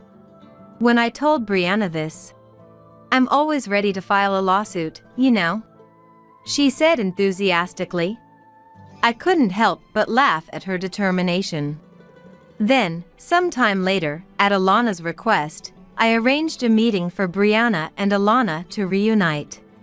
"Alana, I'm sorry for making you feel lonely. I can't ask for forgiveness, but please know that you are important to me." "Mom, back then, I really did like you." The reunion after all those years was a bit awkward, but there was a nostalgic air about it. That night, Alana whispered softly, "I'm lucky to have two moms who care about me. Alana and I have a relationship as genuine as any biological parent and child. Even without a blood connection, I never imagined we could build such a happy family. Living with Alana and my grandchild now, I feel very happy." "Hey Barbara, can't you reconsider? Daniel is still in middle school. To leave him and move abroad." Barbara, the wife of her son, tilted her head slightly and frowned as if troubled. "Daniel is plain and slow, and to be honest, it feels like he's not even our child. He seems to get along with you in an odd way, so please take good care of him." It's one thing to speak ill of oneself, but to say such words about her own son, Daniel, it made her tremble with anger. However, those feelings were suppressed, never turning into words, remaining in her heart. Daniel and I watched the car carrying the departing son and his family until it was out of sight, then looked up at the orange tree in the empty garden. As I wondered, Daniel pointed out that there were still a few left. My son Charles and his family had taken many oranges for memories, but a few remained on the branches. From a distance, it was hard to see clearly, but some of the fruit seemed to be slightly damaged. Does that mean they didn't want those oranges? As it got colder with a slight breeze, I suggested to Daniel that we go inside, but he shook his head slightly and turned to me, his face overflowing with tears. "Dad and Mom don't want me because I'm slow. It's okay. You don't need to worry." I was furious. I closed my eyes, pondering what to do with this anger, and then pondered some more, firmly resolving to affirm and raise this child positively. "My name is Susan. Lately, I've lost my appetite and have been feeling unwell. When I consulted a doctor about my unclear health issues, I was advised to get more nutrition. Even with the vague advice to get more nutrition, I wondered what exactly I should eat, considering going to a steakhouse every day. But that would never be sustainable with any amount of living expenses, so I decided to make balanced meals every day.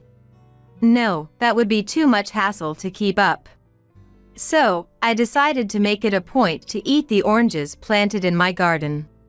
Honestly, I never really cared for the oranges planted in the yard before. I hadn't paid much attention to them every year. Usually, I left the fruit for the birds to eat or just cleaned up whatever fell to the ground. But this year, after seeing a TV infomercial about easy-to-use pruning shears, I was full of motivation and bought them. Just when I was determined to start picking the oranges, I ended up hurting my back. It was supposed to be easy according to the sales pitch, but apparently not for someone with a bad back. If there's a house in a quiet residential area known for its large orange tree, that would be ours. Our orange tree has years when it bears lots of fruit and years when it doesn't, and this year, the branches are laden with oranges. It's just the year I was determined to eat a lot of them. But what to do with my injured back? Just when I was thinking that, my son and his family came to visit at the perfect time. When I explained the situation to my son, he immediately said, "All right, I'll pick them." And he rushed out to the garden. My son and my grandson, Christopher, were using a long-handled pruning shear to joyfully pick oranges from the branches. "Wow, Christopher! You got a big one!" My son skillfully cut the oranges from the branches and had his son pick them up. As for me, I was sitting by the window overlooking the orange tree, staring at a chessboard with my other grandson, Daniel. Daniel was looking intently at the chess pieces laid out on the board, lost in thought, seemingly oblivious to the noise of Charles and Christopher gathering oranges in the garden. It seems I was so focused that I didn't even hear Charles and Christopher making noise while gathering oranges in the garden. When Christopher, the older brother, quietly placed an orange beside Daniel and then turned to me, he put his index finger to his lips in a gesture for silence. He didn't want to disturb his brother, who was deeply engrossed in the game. That was the kind of kindness Christopher had. "Charles, lunch is ready." "Yeah, thanks. We'll be right there." Perhaps one reason my son and his wife visit my house several times a month is because my husband had passed away early. My son's wife, Barbara, is a down-to-earth woman who naturally takes over the kitchen in our house to prepare lunches for everyone. Daniel and I were invited to join them for the meal, but Daniel remained silent, staring at the chessboard, unwilling to move. When I gently touched Daniel's shoulder, "Huh?" he looked up in surprise, saying, "Grandma, will you play chess with me after lunch?" "Of course. Let's go." Barbara, Charles, and Christopher were enjoying their meal while watching TV, laughing together. The TV featured a special on a high school soccer player belonging to a famous high school, and Charles pointed at the TV, tapping Christopher on the shoulder. "Hey, look, Christopher. The high school you're going to is on TV." Christopher has always been athletically gifted, shining in every game he plays. Daniel took up soccer as well, but wasn't quite as skilled. He couldn't outshine his brother. Barbara looked at Christopher with joy and said, "I heard from a friend that Christopher is quite famous among middle schoolers. He's really good at soccer. It seems his name has even spread to other schools." She looked even happier than Christopher, the subject of the conversation. I couldn't help but clear my throat and glance at Daniel's expression. He looked somewhat lonely, slowly slurping up his pasta one strand at a time. Now that Christopher has a scholarship for soccer in high school, it's Daniel's turn. With a promising brother like Christopher, Daniel will surely improve quickly too. Right. Christopher and Daniel, let's play soccer in the park after lunch. But Charles, isn't Daniel going to continue with chess? Oh, right. You haven't finished yet? I informed Charles that the game was still ongoing. Then, I suggested if they'd like to join us in chess, though playing soccer is also great. Charles and Barbara exchanged glances and started laughing together. "You're joking, right? Playing chess by the window on such a sunny day? What an unhealthy hobby." "Charles, that's a bit harsh on Susan's only hobby." Both of them seemed to mock me and Daniel, but I didn't want to argue and risk spoiling our family relationship, so I nodded along and started washing up in the kitchen. I peeled the freshly picked oranges, placed them on a plate, and brought them out. Christopher and Daniel started eating them, laughing together. I discreetly approached Charles and tapped him lightly on the head from behind. "Hey, you know Daniel isn't much into sports like soccer, right? He enjoys playing chess, so don't say weird things." "Did I say something wrong?" Charles, seeming neither concerned nor remorseful, took the ball and went to the nearby park with Christopher and Barbara. Left behind, Daniel and I returned to our seats by the window. Sitting in front of the sunlit chessboard, Daniel casually looked up at the orange tree.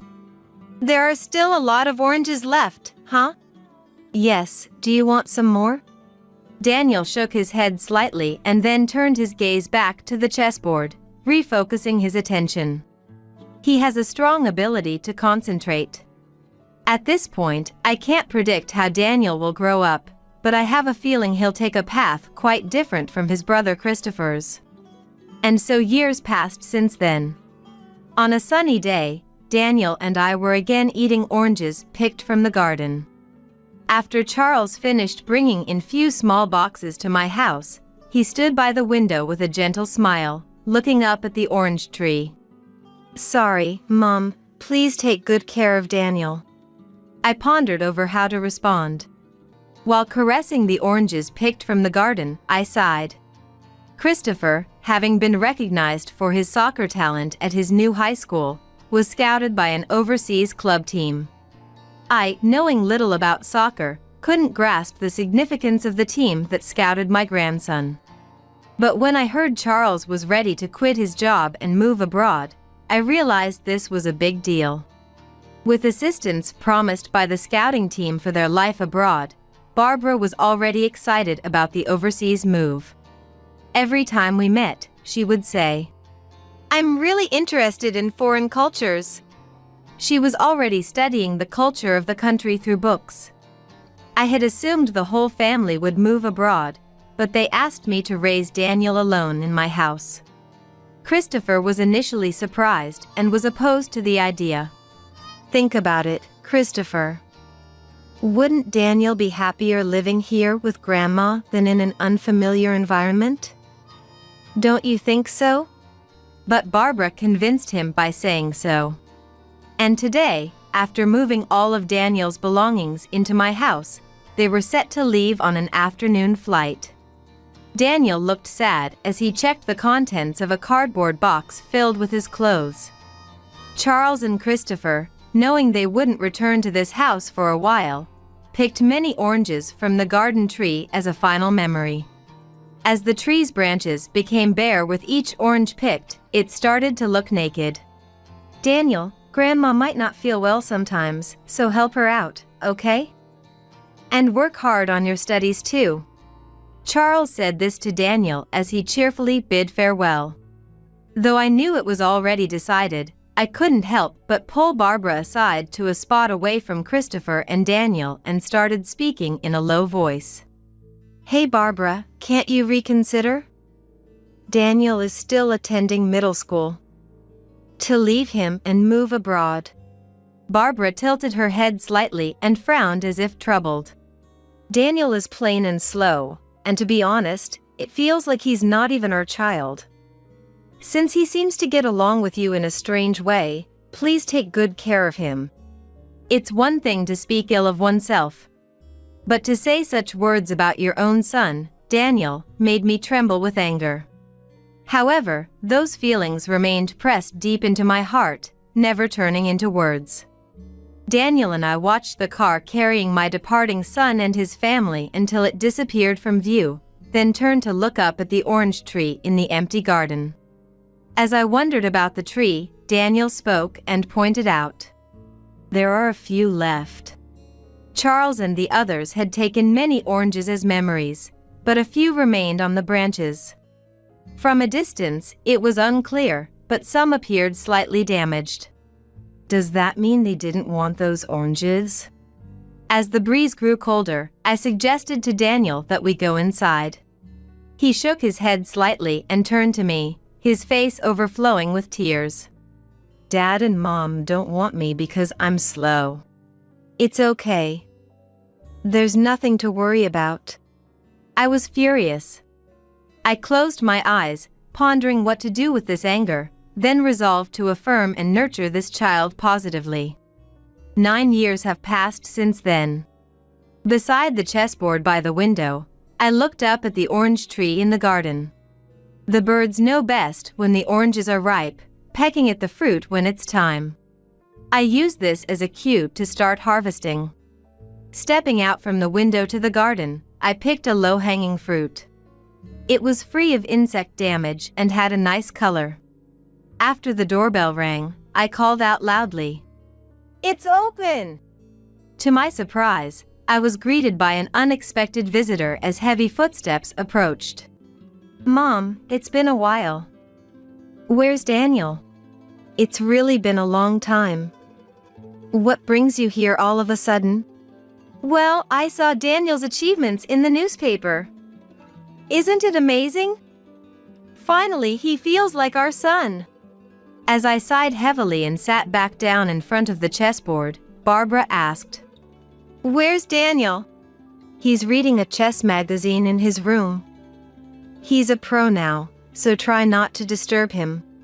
Since our parting 9 years ago, Daniel and I played chess daily, and he gradually showed his talent, eventually becoming a professional chess player. The journey was tough, but we persevered together. Though he never said it, Daniel might have wanted to prove something to the parents who left him. Recently, Daniel won a major title as a pro chess player, making headlines. I hadn't told Charles or Barbara, but they must have found out and hurried back. Soon, Daniel came out of his room. He had grown taller and more robust over the 9 years, the perfect picture of health. Charles, seeing his son all grown up, said, "It's been a while." Saying this, he put his arm around Daniel's shoulder, and from behind, Barbara also. "You've become so admirable," smiled tenderly, as if completely contented. "Now I'm willing to live with you. Now that you're a respectable adult, it's your turn to help out your dad and mom with their lives. I'm apparently not your child, so I have no obligation to help." The conversation sounded almost like a comedy, making me burst out laughing. Charles, tapping Daniel on the shoulder, looked puzzled. It seemed like the words were completely unexpected. The audacity to offer to live together after 9 years was astonishing. "What's wrong? Are you being stubborn after this long reunion? You must have been lonely living with Grandma all this time. Don't worry, we'll live together from now on." "What are you talking about? Live together? I'm not a child anymore, why should I live with you?" Barbara, pulling Charles away from the frozen embrace, said, "What are you saying? We haven't been able to contact Christopher for years, and our life is in shambles. We've been living off Christopher's soccer income, and now we have no savings." "What does that have to do with me? After all the effort we put into supporting Christopher's soccer, he suddenly disappeared. We didn't know what to do. It's impossible for us to start working now, and you're the only one we can rely on. If you're looking for Christopher, he's here in this house." "Hey, Christopher." At Daniel's casual call, Christopher appeared from the kitchen, wearing a cute cat apron, holding an orange, and skillfully peeling it with a knife. "What's up?" Christopher, with an innocent expression, surprised Charles and Barbara by being there. "Christopher, why are you here?" "Seems like there's a lot we need to talk about, so just sit down and wait. I'll cut some oranges for us." As Christopher served the oranges on a plate to Charles and Barbara, I prepared coffee for everyone. Christopher began to share that, although he was initially enthusiastic about his soccer career and contract with an overseas club, his experiences abroad gradually sparked an interest in becoming an interpreter. Upon hearing Christopher's dream, Charles, "Being an interpreter won't earn you as much as a professional soccer player. That's not acceptable," dismissed it without even listening. Disappointed by his parents, who seemed only to care about the money he could bring in rather than his dreams, Christopher lost interest in soccer. He secretly contacted Daniel and me and returned to our town. Now, he's working at a language school while studying to become an interpreter. After explaining this, Christopher sat up straight and faced Charles and Barbara directly. "I'm truly grateful that you took me abroad for soccer. But I've found a dream I want to pursue more than soccer. If you're going to deny that, I'd rather you not be involved in my life. Not be involved? Do you know how much we sacrificed to support your soccer career abroad?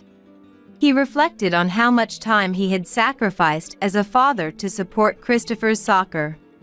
He passionately explained how much he and Barbara, Christopher's mother, had hoped and expected to make Christopher a top soccer player. Christopher, your dad quit his job to support your soccer. And now, you're giving that up for a job as an interpreter? It's not too late to go back to the club team. Right, that's a good idea. If life gets tough until you succeed in soccer, Daniel can support us. He's a famous chess player now, after all. The conversation seemed somewhat detached from reality. Perhaps even Charles and Barbara realized the absurdity of their words. Despite understanding the unfairness of their situation, fear of not being able to survive without such plans seemed to drive their irrational statements. The reason no one spoke up wasn't because the discussion had concluded, but rather because the end point of the conversation had become unclear.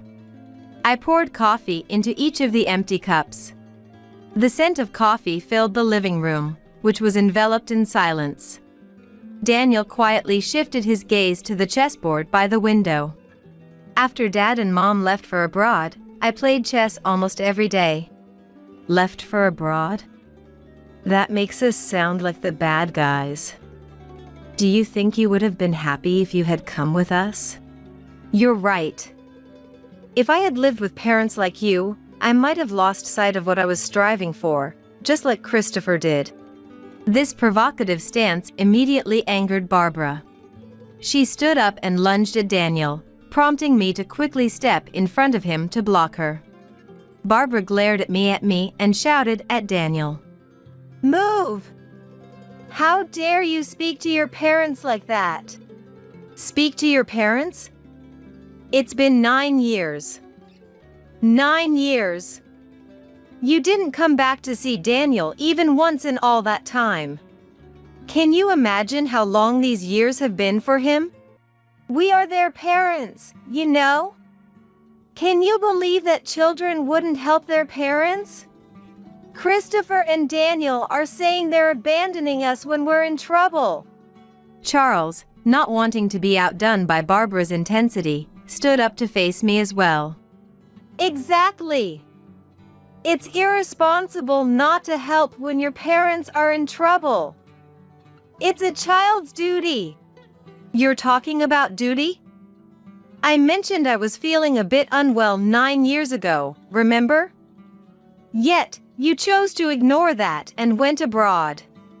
It's shameful to change your tune when it suits you. But that's because... Charles mumbled awkwardly, his gaze darting around, not sure what to do. Christopher approached Daniel with a calm voice and apologized. I'm really sorry for everything. Dad, we've decided we want to cut ties with you and Mom. Can you just leave us alone from now on? Don't joke around. What do you take your parents for? Use us when convenient and discard us when done?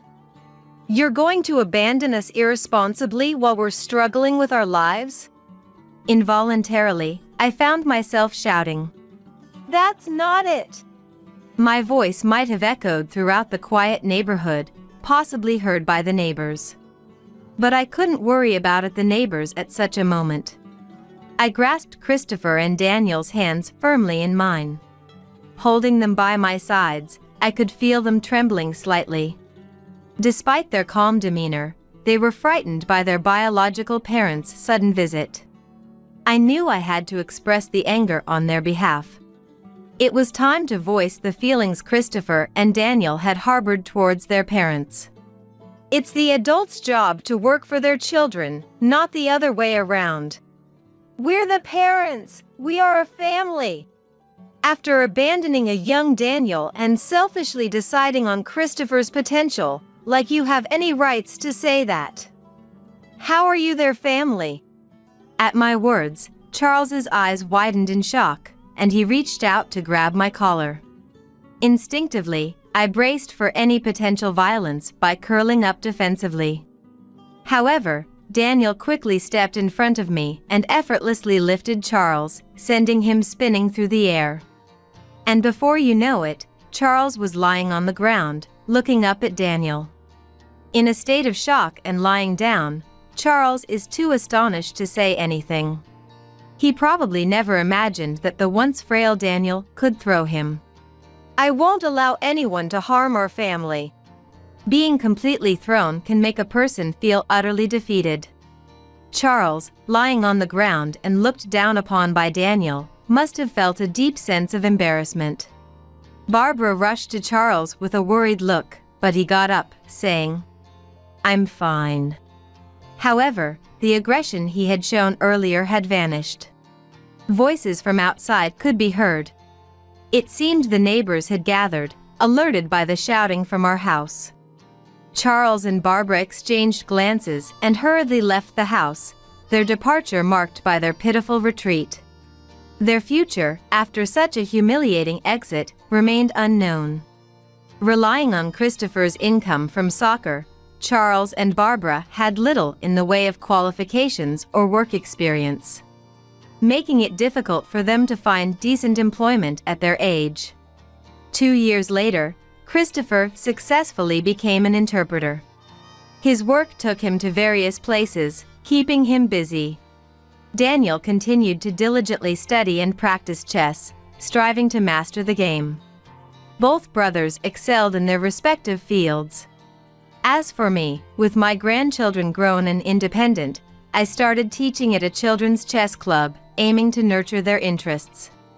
Having loved chess since childhood, I had once dreamed of becoming a professional player.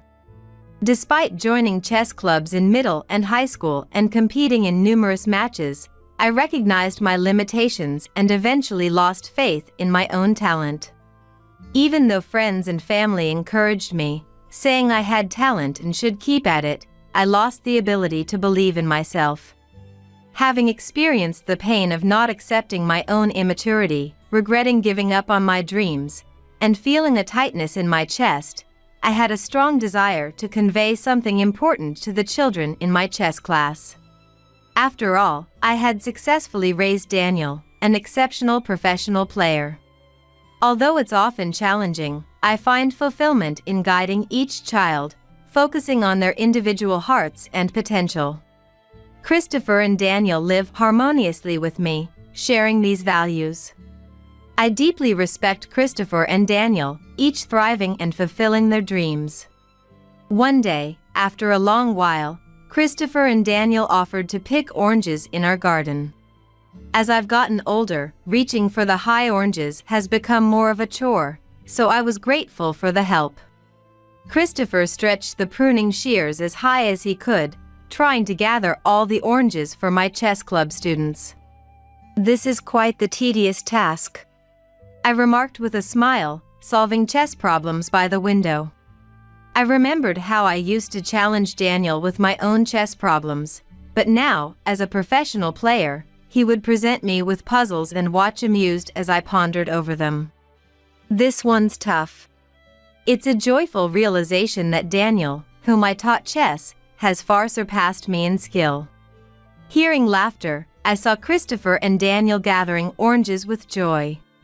"Grandma? What's up?" "There's something I've always wondered about every year." Daniel pointed to an orange located at the very top of the tree. "That branch is always out of reach with the pruning shears, so picking from it is forbidden. Shouldn't we pick all of them for your chess students?" I stopped Christopher from fetching a ladder from the shed. "Leaving a few oranges on the tree keeps it from looking completely bare." I chuckled. "Leave that one. It's meant to be left there." I used to look at the remaining oranges after Dad and Mom left us and wonder if I was like those unwanted fruits. Daniel's face showed a hint of sadness. I remained silent, focusing on the chess problem. "Not just for oranges, but there's an old custom of leaving one fruit on the tree instead of picking them all." Daniel came over to me and watched as I pondered over a chess problem he had created. His expression bore the same youthful look as it did back then. There's an old custom of leaving one fruit on the tree as a token of gratitude and hope for future harvests. Gratitude and hope. Moreover, it's left as food for the birds to help them through the harsh winter. The last remaining orange isn't unwanted, it's actually the most special one. Special. I see, so that's how it was. Daniel whispered softly, and I gently stroked his head. Daniel, who has grown quite a bit, doesn't try to escape from my hands and allows me to continue stroking him without resistance. Well, what to do now? This chess problem presented by such a dear grandchild. It's too difficult for me to understand at all. Maintaining my dignity as a respected chess figure in his eyes was crucial, yet finding the solution seemed impossible in the moment. As I pondered, stroking Daniel's head, I hoped for a way out of this predicament, wishing for more such special moments to continue indefinitely. I really need to talk to Lynn about something. Emily, my daughter-in-law, seems to hesitate for a moment, taking a deep breath. But then, as if she's made up her mind, she starts to speak with determination. I'm sorry, but I just can't do it anymore. I can't afford to pay $3,000 every month for Brian's care. It's just too much for me. She said this through tears. I couldn't understand what Emily was talking about. Paying $3,000 a month for care? What are you talking about? Brian passed away 8 years ago. You should know that. What? But Ridley said we needed money for the care. I wasn't told he passed away. I don't understand what's happening. Emily seemed genuinely unaware. Even I am struggling to grasp the situation, but it's an undeniable fact that my husband Brian has passed away. I really wasn't told about his passing. It's the truth. Emily was desperately trying to make her case. Based on Emily's behavior up until now, I was convinced she wasn't lying, and I knew she wasn't the type to make up such a story. About 6 months ago, Ridley came to me saying we needed money for Brian's care. He said our parents had sent us a lot of money during our student days, and now it was his turn to send money. Hearing Emily's frail voice, I felt a rage like never before. I could easily imagine how troubled Emily had been. I was convinced that my son Ridley was lying. Given the circumstances, there was no doubt about it. I could forgive a lot, but not telling his wife about Brian's death and asking her for money was unforgivable. I had to make Ridley reflect on his actions. Otherwise, I wouldn't know what to say to Brian in heaven. I made up my mind and approached Emily with a proposal. Listen, we're going to gather evidence of Ridley's wrongdoing together. We'll make sure he can't make any excuses. Then, we'll confront him with it. My name is Lynn. After graduating from nursing school, I started working at a state public hospital. The job was tough, but it's where I had a fateful encounter with Brian. He initially came to my hospital as a patient, and I was assigned to be his nurse. During his care, he shared many stories with me. I was somewhat intrigued by him, so I often engaged in our conversations. The conversations we shared during those tough days at work became my greatest joy. And then, when he was about to be discharged, he gave me his contact information. Let's get in touch if you'd like. I didn't hesitate to contact him immediately. And so, we started dating officially. I later learned that he had fallen for me at first sight, and was desperately trying to get my attention by striking up conversations. I came to deeply love him for that. Our relationship continued without any major fights because he was such a kind person. And eventually, we got married. Even after marriage, my relationship with Brian was just fine. And a few years later, our son Ridley was born. From that time, Brian became busy with work and was rarely at home.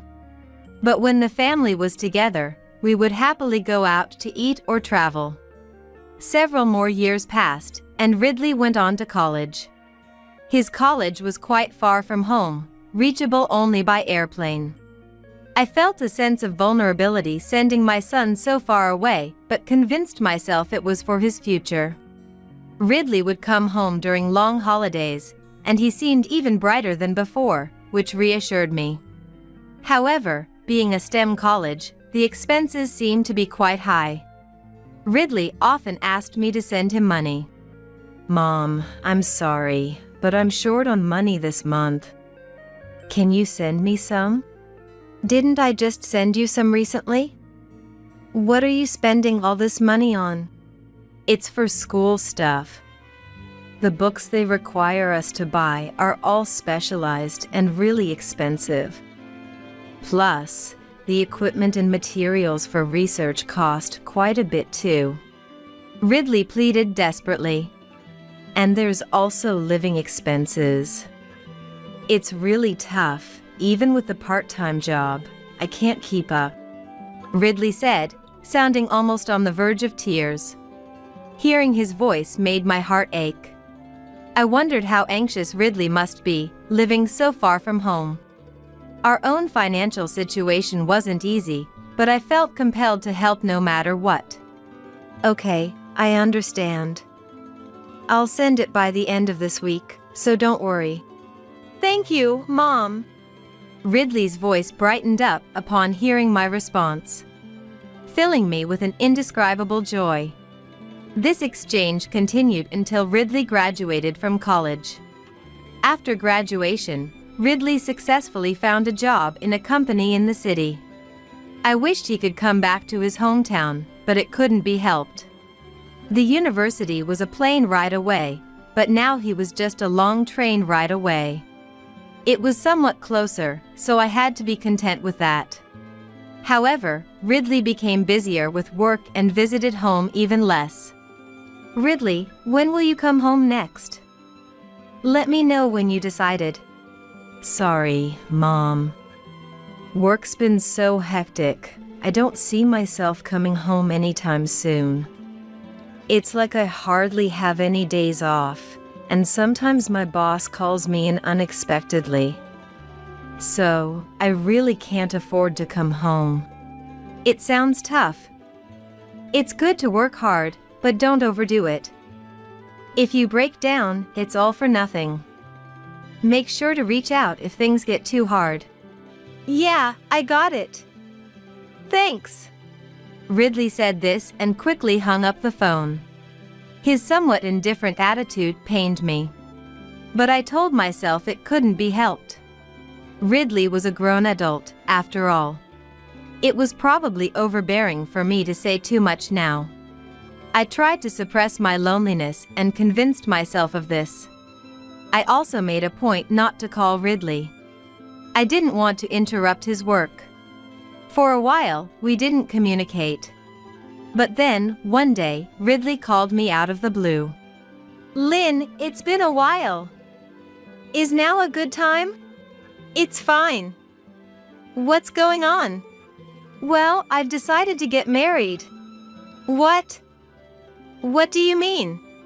"I happened to meet someone and we got along well. So, we decided to get married. I've already met her parents. We'll be coming home soon to introduce her to you." "I see. I'll be looking forward to it." I said this and hung up the phone. Ridley was getting married. And just the thought made my heart flutter. I wondered what kind of woman she could be. Would I be able to see my grandchildren? All sorts of thoughts raced through my mind.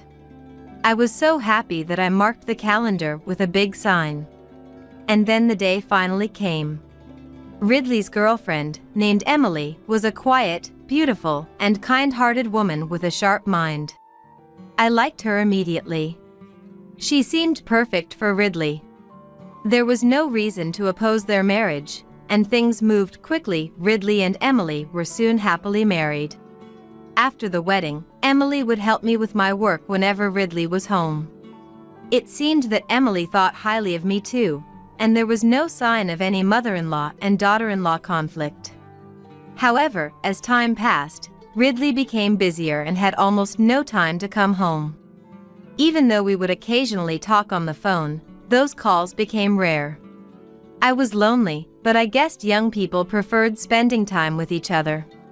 Out of consideration for Ridley and his wife, I decided not to call unless it was an emergency.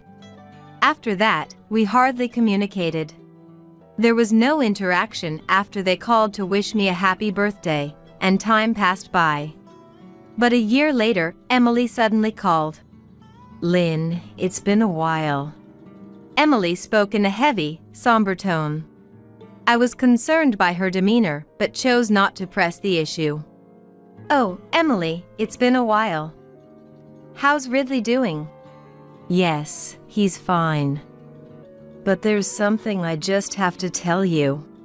"Something you have to say? What happened?" Emily seemed to hesitate for a moment, taking a deep breath. But then, as if she had made up her mind, she began to speak earnestly.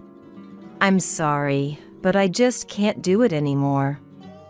I can't afford to pay $3,000 every month for Brian's care. It's just too much for me." Emily said this through tears. I couldn't grasp what Emily was saying. $3,000 a month for care? What are you talking about? Please don't joke about this. But how can there be care expenses? Brian passed away 8 years ago. You should know that, shouldn't you? What? But Ridley told me we needed money for care. I haven't heard anything about him passing away. What's going on here? I'm completely lost. Emily seemed genuinely unaware. I was having trouble understanding the situation myself. But there's no denying the fact that Brian has passed away. Listen, Emily, Brian passed away 8 years ago due to his illness worsening. He was indeed in need of care before that. I said this carefully, trying not to upset Emily. I did tell Ridley about how tough Brian's care was. But I never asked for money. I can't believe it. I wasn't told anything about his passing. It's true. Emily pleaded desperately. I was convinced she wasn't lying, based on her behavior up to now. I knew she wasn't the type to say such things. I recalled the time when Brian passed away and explained it to Emily in as much detail as possible. When Brian was critically ill, and it was clear he was in danger, I contacted Ridley. He came home then. Emily gasped over the phone. She might not have known even that. But you didn't come. I heard you were busy with an overseas business trip and couldn't possibly come back here, I said, feeling a pang in my heart. But at that time, I was so preoccupied with Brian that I didn't have the capacity to consider Emily's situation. Overseas business trip? I'm an office worker. I don't go on trips abroad. In fact, I've never been on a business trip, Emily exclaimed, seemingly shocked. Why would Ridley say such a thing? Where did all the care money I've been paying go? Emily was clearly shaken over the phone. But after a while, she began to explain the situation slowly. This started about 6 months ago. Ridley came to me saying we needed money for Brian's care. He mentioned how our parents sent us money during our student days, and now it was his turn to send money. Hearing Emily's frail voice, I felt an unprecedented wave of anger. So, I initially paid willingly. But the amount kept increasing, and now it's $3,000 a month. Emily sighed deeply after saying that. And I could easily imagine how much she had been struggling. I've been dipping into my savings to make the payments, but honestly, I've reached my limit. That's why I called." Hearing Emily's words, I was convinced that Ridley was lying. The situation made it clear. Forgiving minor things is one thing, but not telling his wife about Brian's death and asking for money is unforgivable. If this demand escalates, it could even lead to a criminal case. I must make Ridley reflect on his actions. Otherwise, I wouldn't know what to say to Brian in heaven.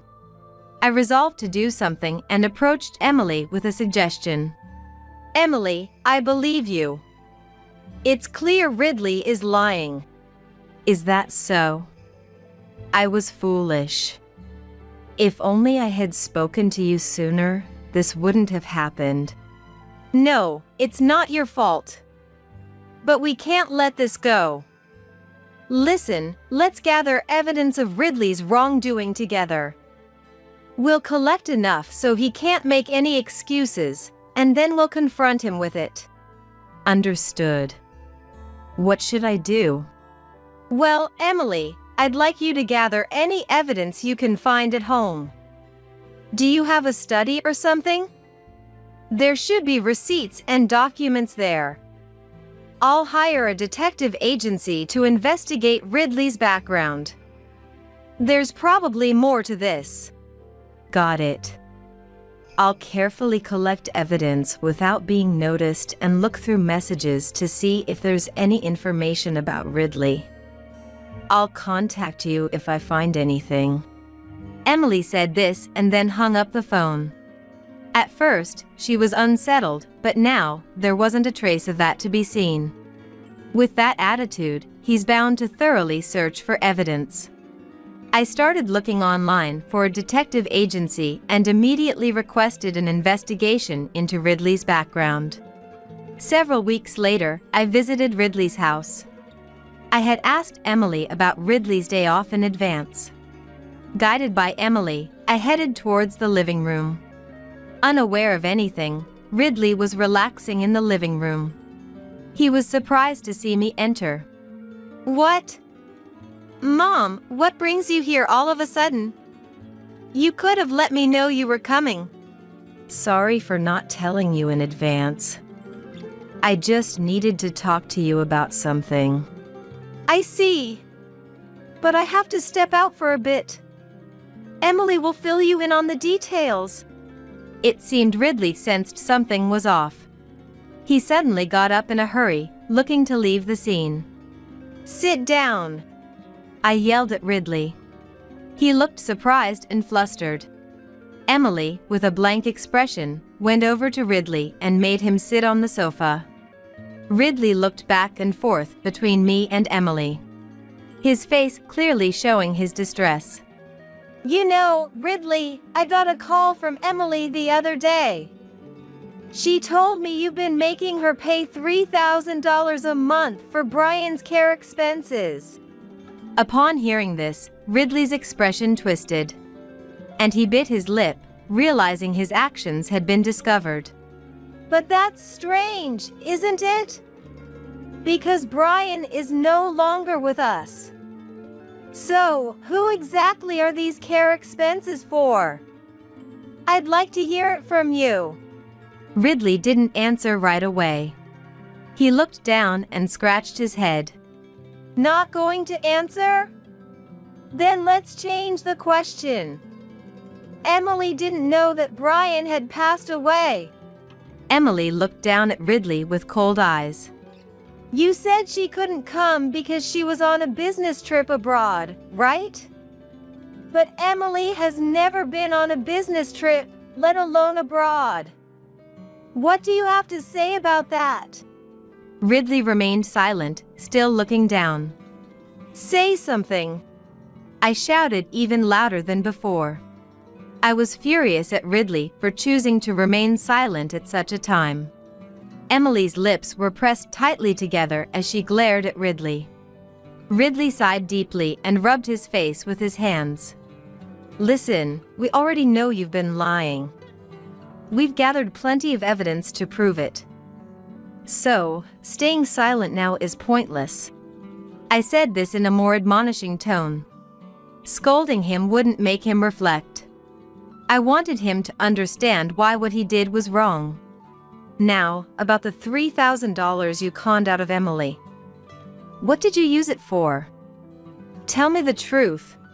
Ridley was silent for a while, but eventually, he began to speak weakly. I wanted to use that money to start a business. My current job is so tough.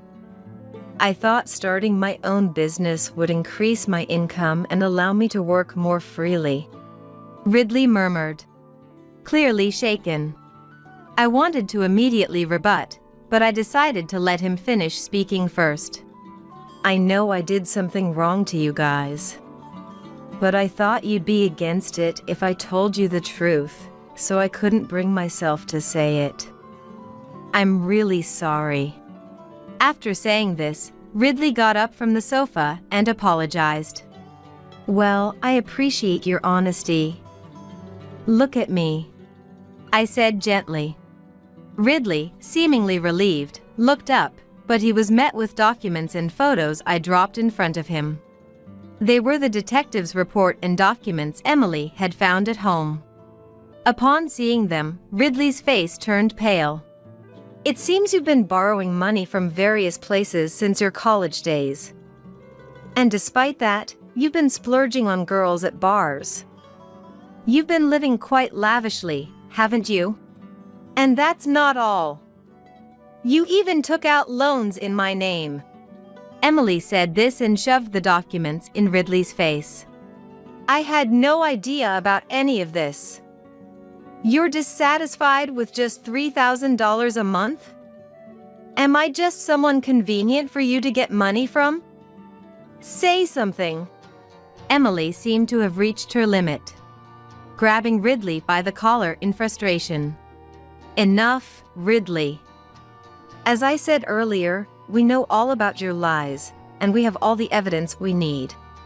I stopped Emily and explained again to Ridley, who, frightened by Emily's scolding, listened quietly. We know how you've been spending your money and what your personal life is like. There's no use hiding anything now. Ridley groaned softly, ruffling his hair. But I continued undeterred. We want to hear everything from you. Understand? So, start talking. This time, Ridley seemed genuinely remorseful. He began to speak through tears. I'm sorry, truly sorry. It was all a lie. Tears fell from Ridley's eyes, forming puddles on the floor. Back in college, I asked for money not for textbooks, but because I wanted money to have fun. I didn't have a part-time job. I spent all the money on shopping and hanging out with friends. Hearing Ridley finally tell the truth brought me some relief. And what about after you started working? After I started working, I went to bars after work. I took a liking to one of the girls there and ended up spending a lot of money on her. If I didn't, she wouldn't pay me any attention. But you've been spending more than you earn, haven't you? How did you manage that? By the time I realized, I couldn't borrow money in my name anymore. But I still had to pay back my debts. So, I started borrowing money in Emily's name. I secretly took her ID and completed the procedures online. Emily looked like she wanted to say something upon hearing this, but I gestured for her to wait. I had decided we would only interject after he had confessed everything. I had no other choice. But when that wasn't an option anymore, I lied about needing money for care expenses to get it from Emily. I'm really sorry. Ridley broke down in tears like a child after saying this. But the ones who truly deserved to cry were Emily and me. I exchanged a look with Emily and sighed deeply. Emily seemed to have lost the will to scold him any further at the sight of Ridley's pathetic state. After sobbing for a while, Ridley apologized again. I'm truly sorry. I deeply regret my actions and promise I won't do it again. I swear it right here. I'll definitely pay back the money. Please forgive me." Ridley apologized sincerely. But his words were hard to trust. He had been deceiving those close to him for so long. Even if we forgave him, it was almost certain he would just repeat his actions. "Ridley, it's over. We can't trust anything you say. We never intended to forgive you. And this isn't the end. Be prepared." An hour later, the doorbell of the house rang. Emily went to answer it. Ridley watched her apprehensively. Led in by Emily, the newcomers were women. Upon seeing their faces, Ridley caught his breath. "You recognize these women, Ridley? They're your ex-girlfriends. Don't pretend you've forgotten. You've been living off these women, haven't you?" Emily glared at Ridley as she spoke coldly. "Why? Why are all of you here?" "We found out you were living off these women thanks to Lynn's investigation. So I reached out to them, saying I wanted to apologize from the bottom of my heart." Upon seeing their faces, Ridley caught his breath. Despair appeared in Ridley's eyes. Then, word spread. "Thanks to that, your ex-girlfriends have come together, wanting to support me. Please, express all the feelings you've been holding inside." Emily's words were the signal for the start. One by one, Ridley's ex-girlfriends began to reveal his misdeeds. Ridley's face turned red from the overwhelming revelations, enduring the embarrassment. I, too, felt a deep sense of shame listening to it all. Wondering where I went wrong in raising my son. And how he ended up in this situation. The exposure made me wish I could disappear from the sheer embarrassment. After the revelations, Emily placed divorce papers on the table. "Ridley, I can't live with you anymore. Please sign these divorce papers right now. And write a promissory note to pay compensation and repay the loans you took out in my name." "No, please, Emily, let's be rational about this. This isn't right. I'll truly change, so please reconsider. I'd be lost without you right now." Ridley pleaded pitifully, but his ex-girlfriends unanimously scolded him to get real. Not a single person in the room was on Ridley's side. Reluctantly, Ridley signed the divorce papers and wrote a promissory note and affidavit complying with Emily's demands. Afterward, Ridley, now in tears, turned to me, begging for help. "Mom, I'm really sorry. This is my last selfish request. Please help me with the repayments. I know I've done wrong by lying, but I can't do this alone. Please. Lynn, you don't need to help him. Just leave him be." I looked into Ridley's eyes, reminiscing about the warmth of holding him for the first time. The warmth of holding Ridley for the first time, the joyful days spent with Brian and the three of us, the sense of vulnerability when sending Ridley off to college. It all comes back to me as if it were just yesterday. Despite his faults, he was still my son. "All right, Ridley. No matter what you've done, you're my irreplaceable son." Ridley's eyes lit up with joy at my words. "I don't believe I'm entirely blameless. Perhaps I made you feel lonely without realizing it." I was overwhelmed with remorse towards Ridley. "So, I'll take responsibility too. I promise to take care of you until the end." "Thank you, Mom. Thank you so much." Ridley held my hands, apologizing through his tears. Just then, the doorbell rang again, and Emily went to answer it. Several well-dressed, stout men entered the living room. "Good afternoon. We are here following a request." "Is this gentleman Ridley?" One of the men confirmed in a low voice. "Yes, that's him. We've finished our discussion, so please take him now." "Understood." The men briefly responded, then lifted Ridley by his arms and made him stand. Caught off guard, Ridley screamed and resisted, but he was no match for the men's strength. "Mom, who are these people? What do you mean they're taking me? Stop! Let me go!" "I do want to help you get back on your feet, but I'm getting older and that's becoming difficult.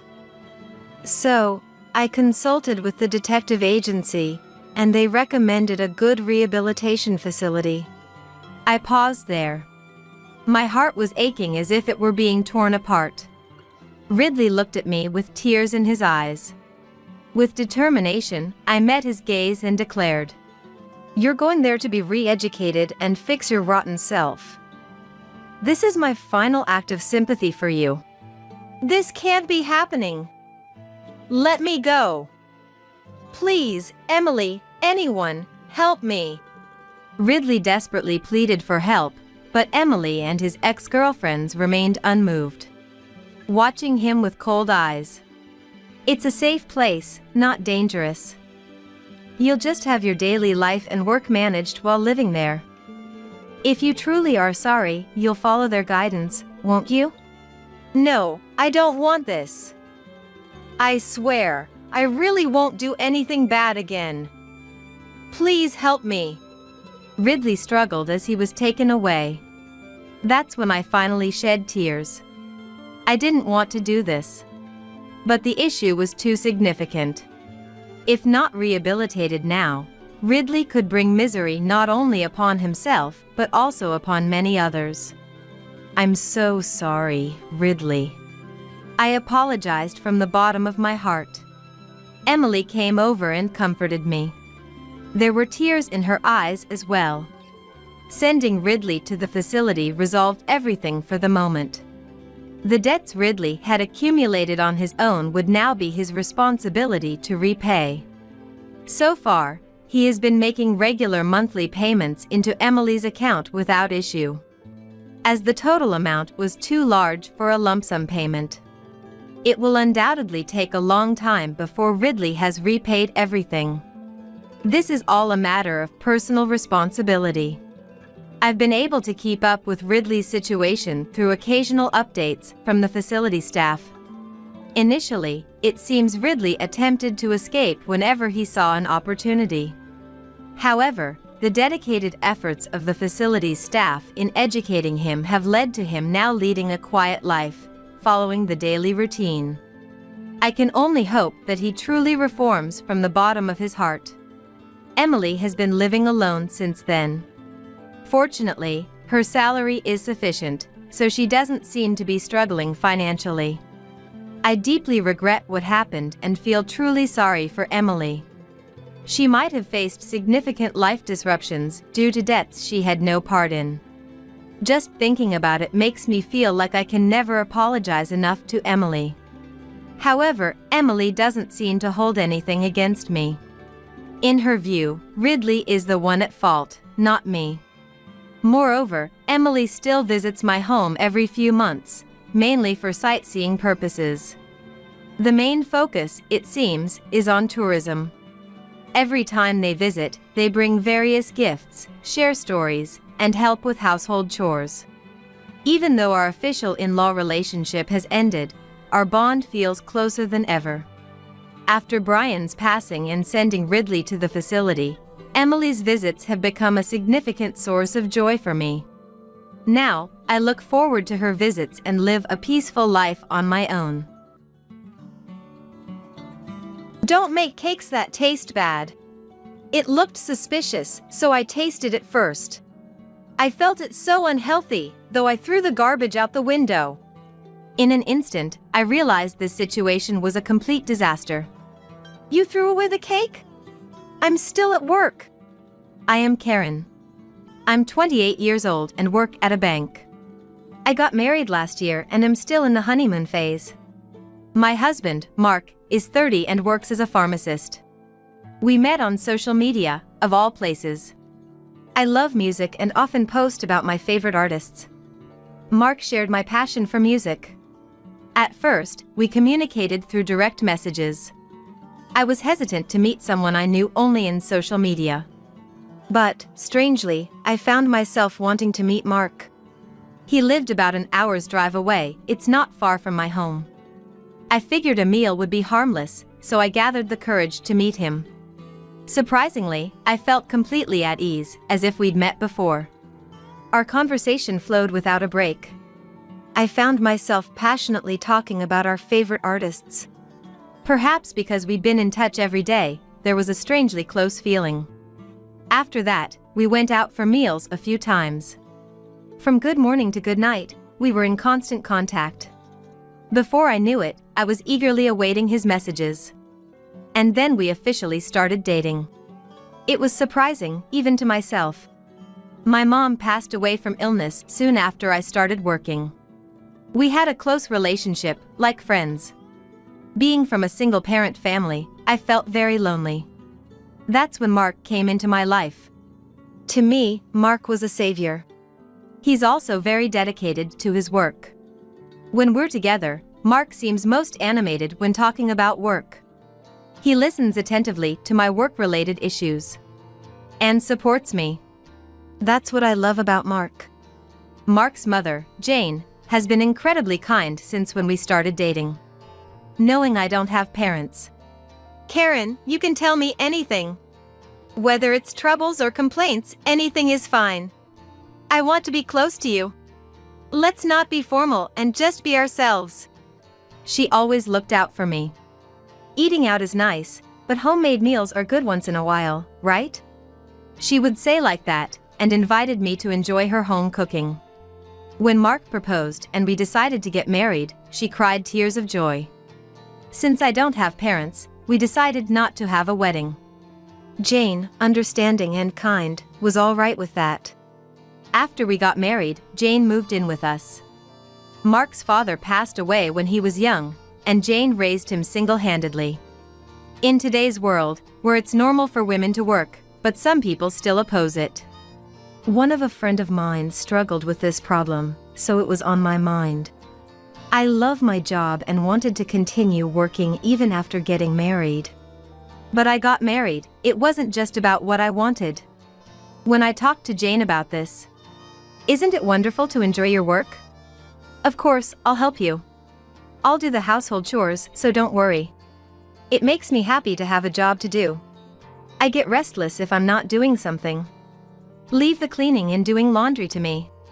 She understood and supported my desire to work, making mother-in-law issues non-existent. Going out with Jane on days when Mark at work is really fun. Though everything seems perfect, there is someone I struggle with.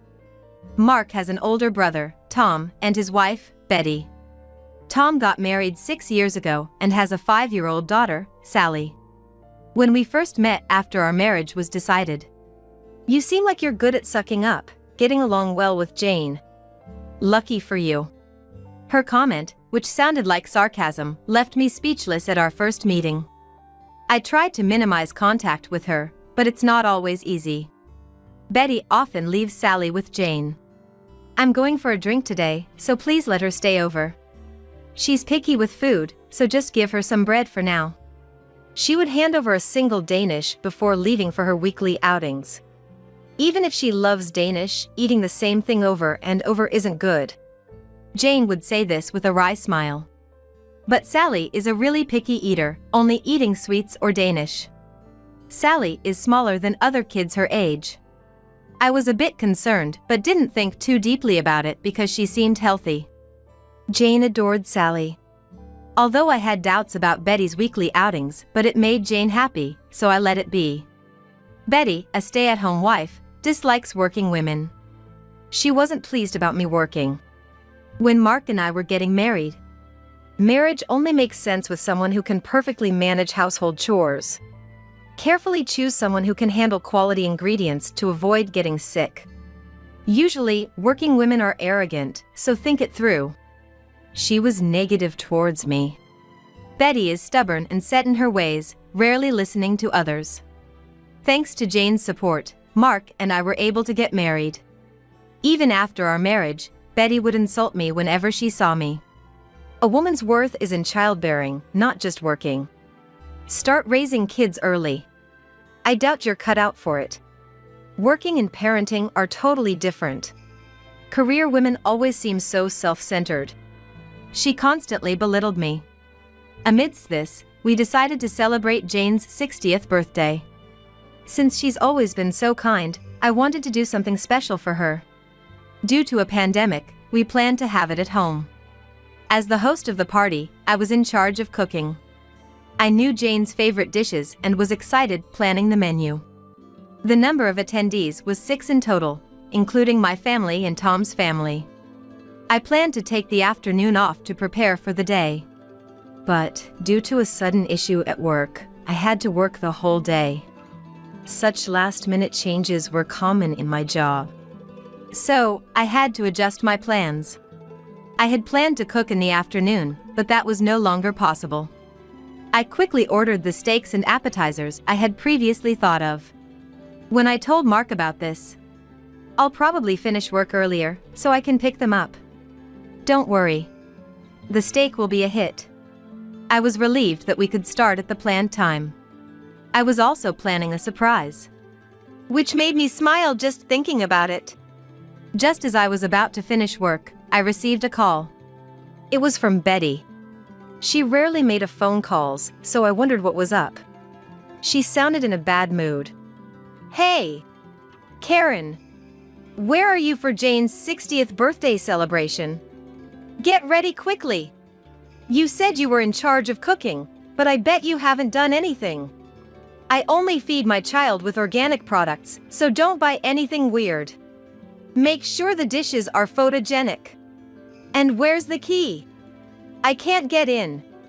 She was aggressive right from the start. With so many complaints, I didn't know what to respond to first. But I wasn't late. There was still over an hour until the meeting time, but she acted as if I was delaying things.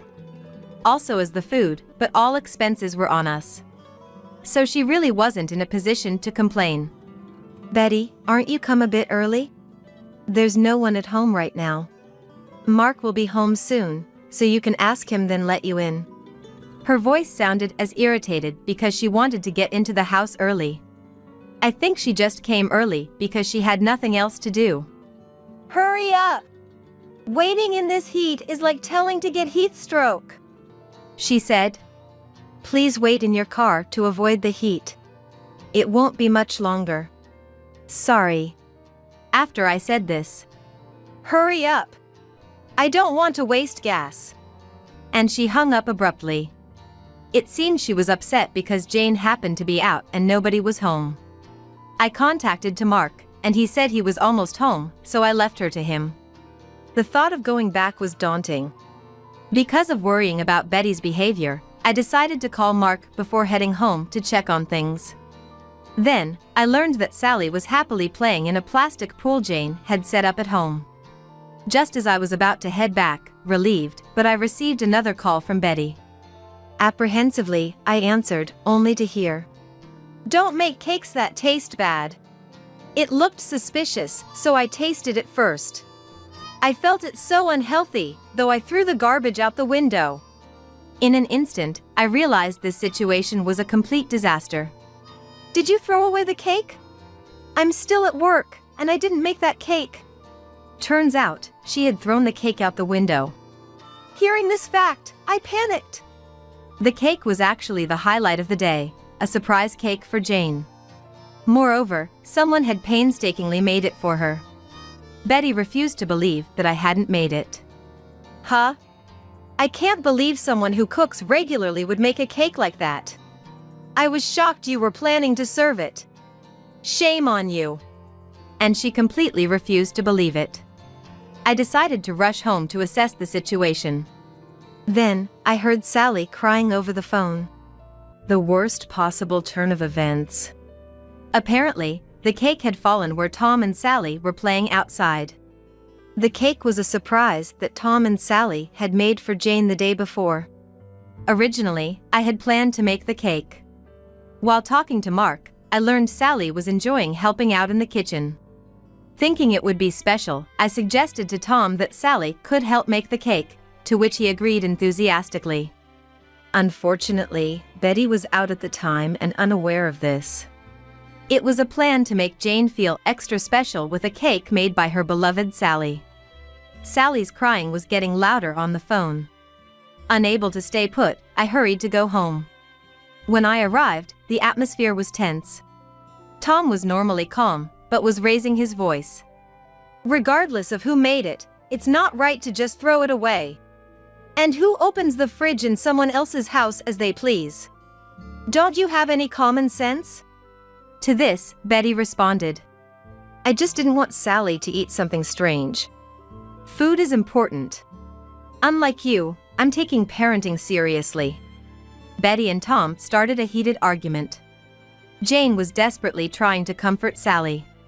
I suspected Betty threw away the cake I made for out of spite. After handing Sally to Tom, Jane angrily confronted the situation.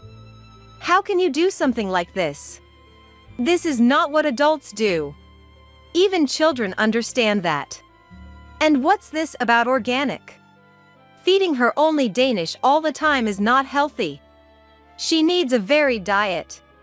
Sally is the one suffering. This was the first time I saw Jane was angry. I was shocked. But she voiced everything I couldn't say. Despite Betty was unyielding. She's just picky. What's wrong with letting her eat Danish she likes? If I'm going to be criticized for every little thing, I won't bother leaving her with you anymore. I thought I was doing you a favor since you're always so free. Tom couldn't stay silent. Doing you a favor? Sally had been taken care of, isn't her? You're out every week, and is it your right attitude? Tom was right. I knew Jane sometimes canceled her plans for Sally. Realizing Betty brought her over with such intentions made me feel sorry for Sally. Jane couldn't stay quiet either. What do you think Sally is? Aren't you her mother? It's not okay to leave your child every week to have fun. Have you ever really thought about her picky eating? It won't get better by ignoring it. She barely plays outside, right? Her skin is so pale in the summer. Betty was furious at this. Girls should have white skin, and being small is cuter. Playing outside would make me tan too. It's just a cake, and you're blowing this out of proportion. You guys are creepy family. I had been silent about something until now. Betty had frequently harassed me. For example, she secretly added a lot of salt to the food I made, making it too much salty. And some of the accessories I bought during my single days disappeared from our house. I seized the moment to reveal everything. Betty became quiet and embarrassed. Tom was shocked and kept apologizing. The atmosphere was far from celebratory. Tom revealed that he had seen unfamiliar accessories at their home. Betty quieted down after this. I just borrowed them, that's all. You're making a big deal out of nothing. Betty's excuses were painfully inadequate. Then, Sally spoke up. Mom, it's not nice to be mean. If you want something from a friend, you have to ask. My kindergarten teacher said so. If you make a mistake, just say sorry and you can be friends again. If you made a mistake, Mom, just say sorry and it'll be okay. Everyone was instantly soothed by Sally's words. Tom and his family understandably felt uncomfortable. Tom then said, Maybe we should go home today. He suggested. But I knew leaving now wouldn't be good. It would make it awkward next time. I insisted they stay. I didn't want this milestone birthday party to end on a sour note. I hurried to the fridge. I thought about what I could make with the leftovers from yesterday. Luckily, there was still cream and fruit. There was still time. I quickly shifted to hosting a crepe party. We had appetizers and steaks, too. I invited Sally to help me for making crepes. Sally was in a great mood again. Everyone was soothed by her cheerfulness, which helped them reset their emotions. The 60th birthday party for Jane finally started. Betty looked uncomfortable, but today was about celebrating Jane.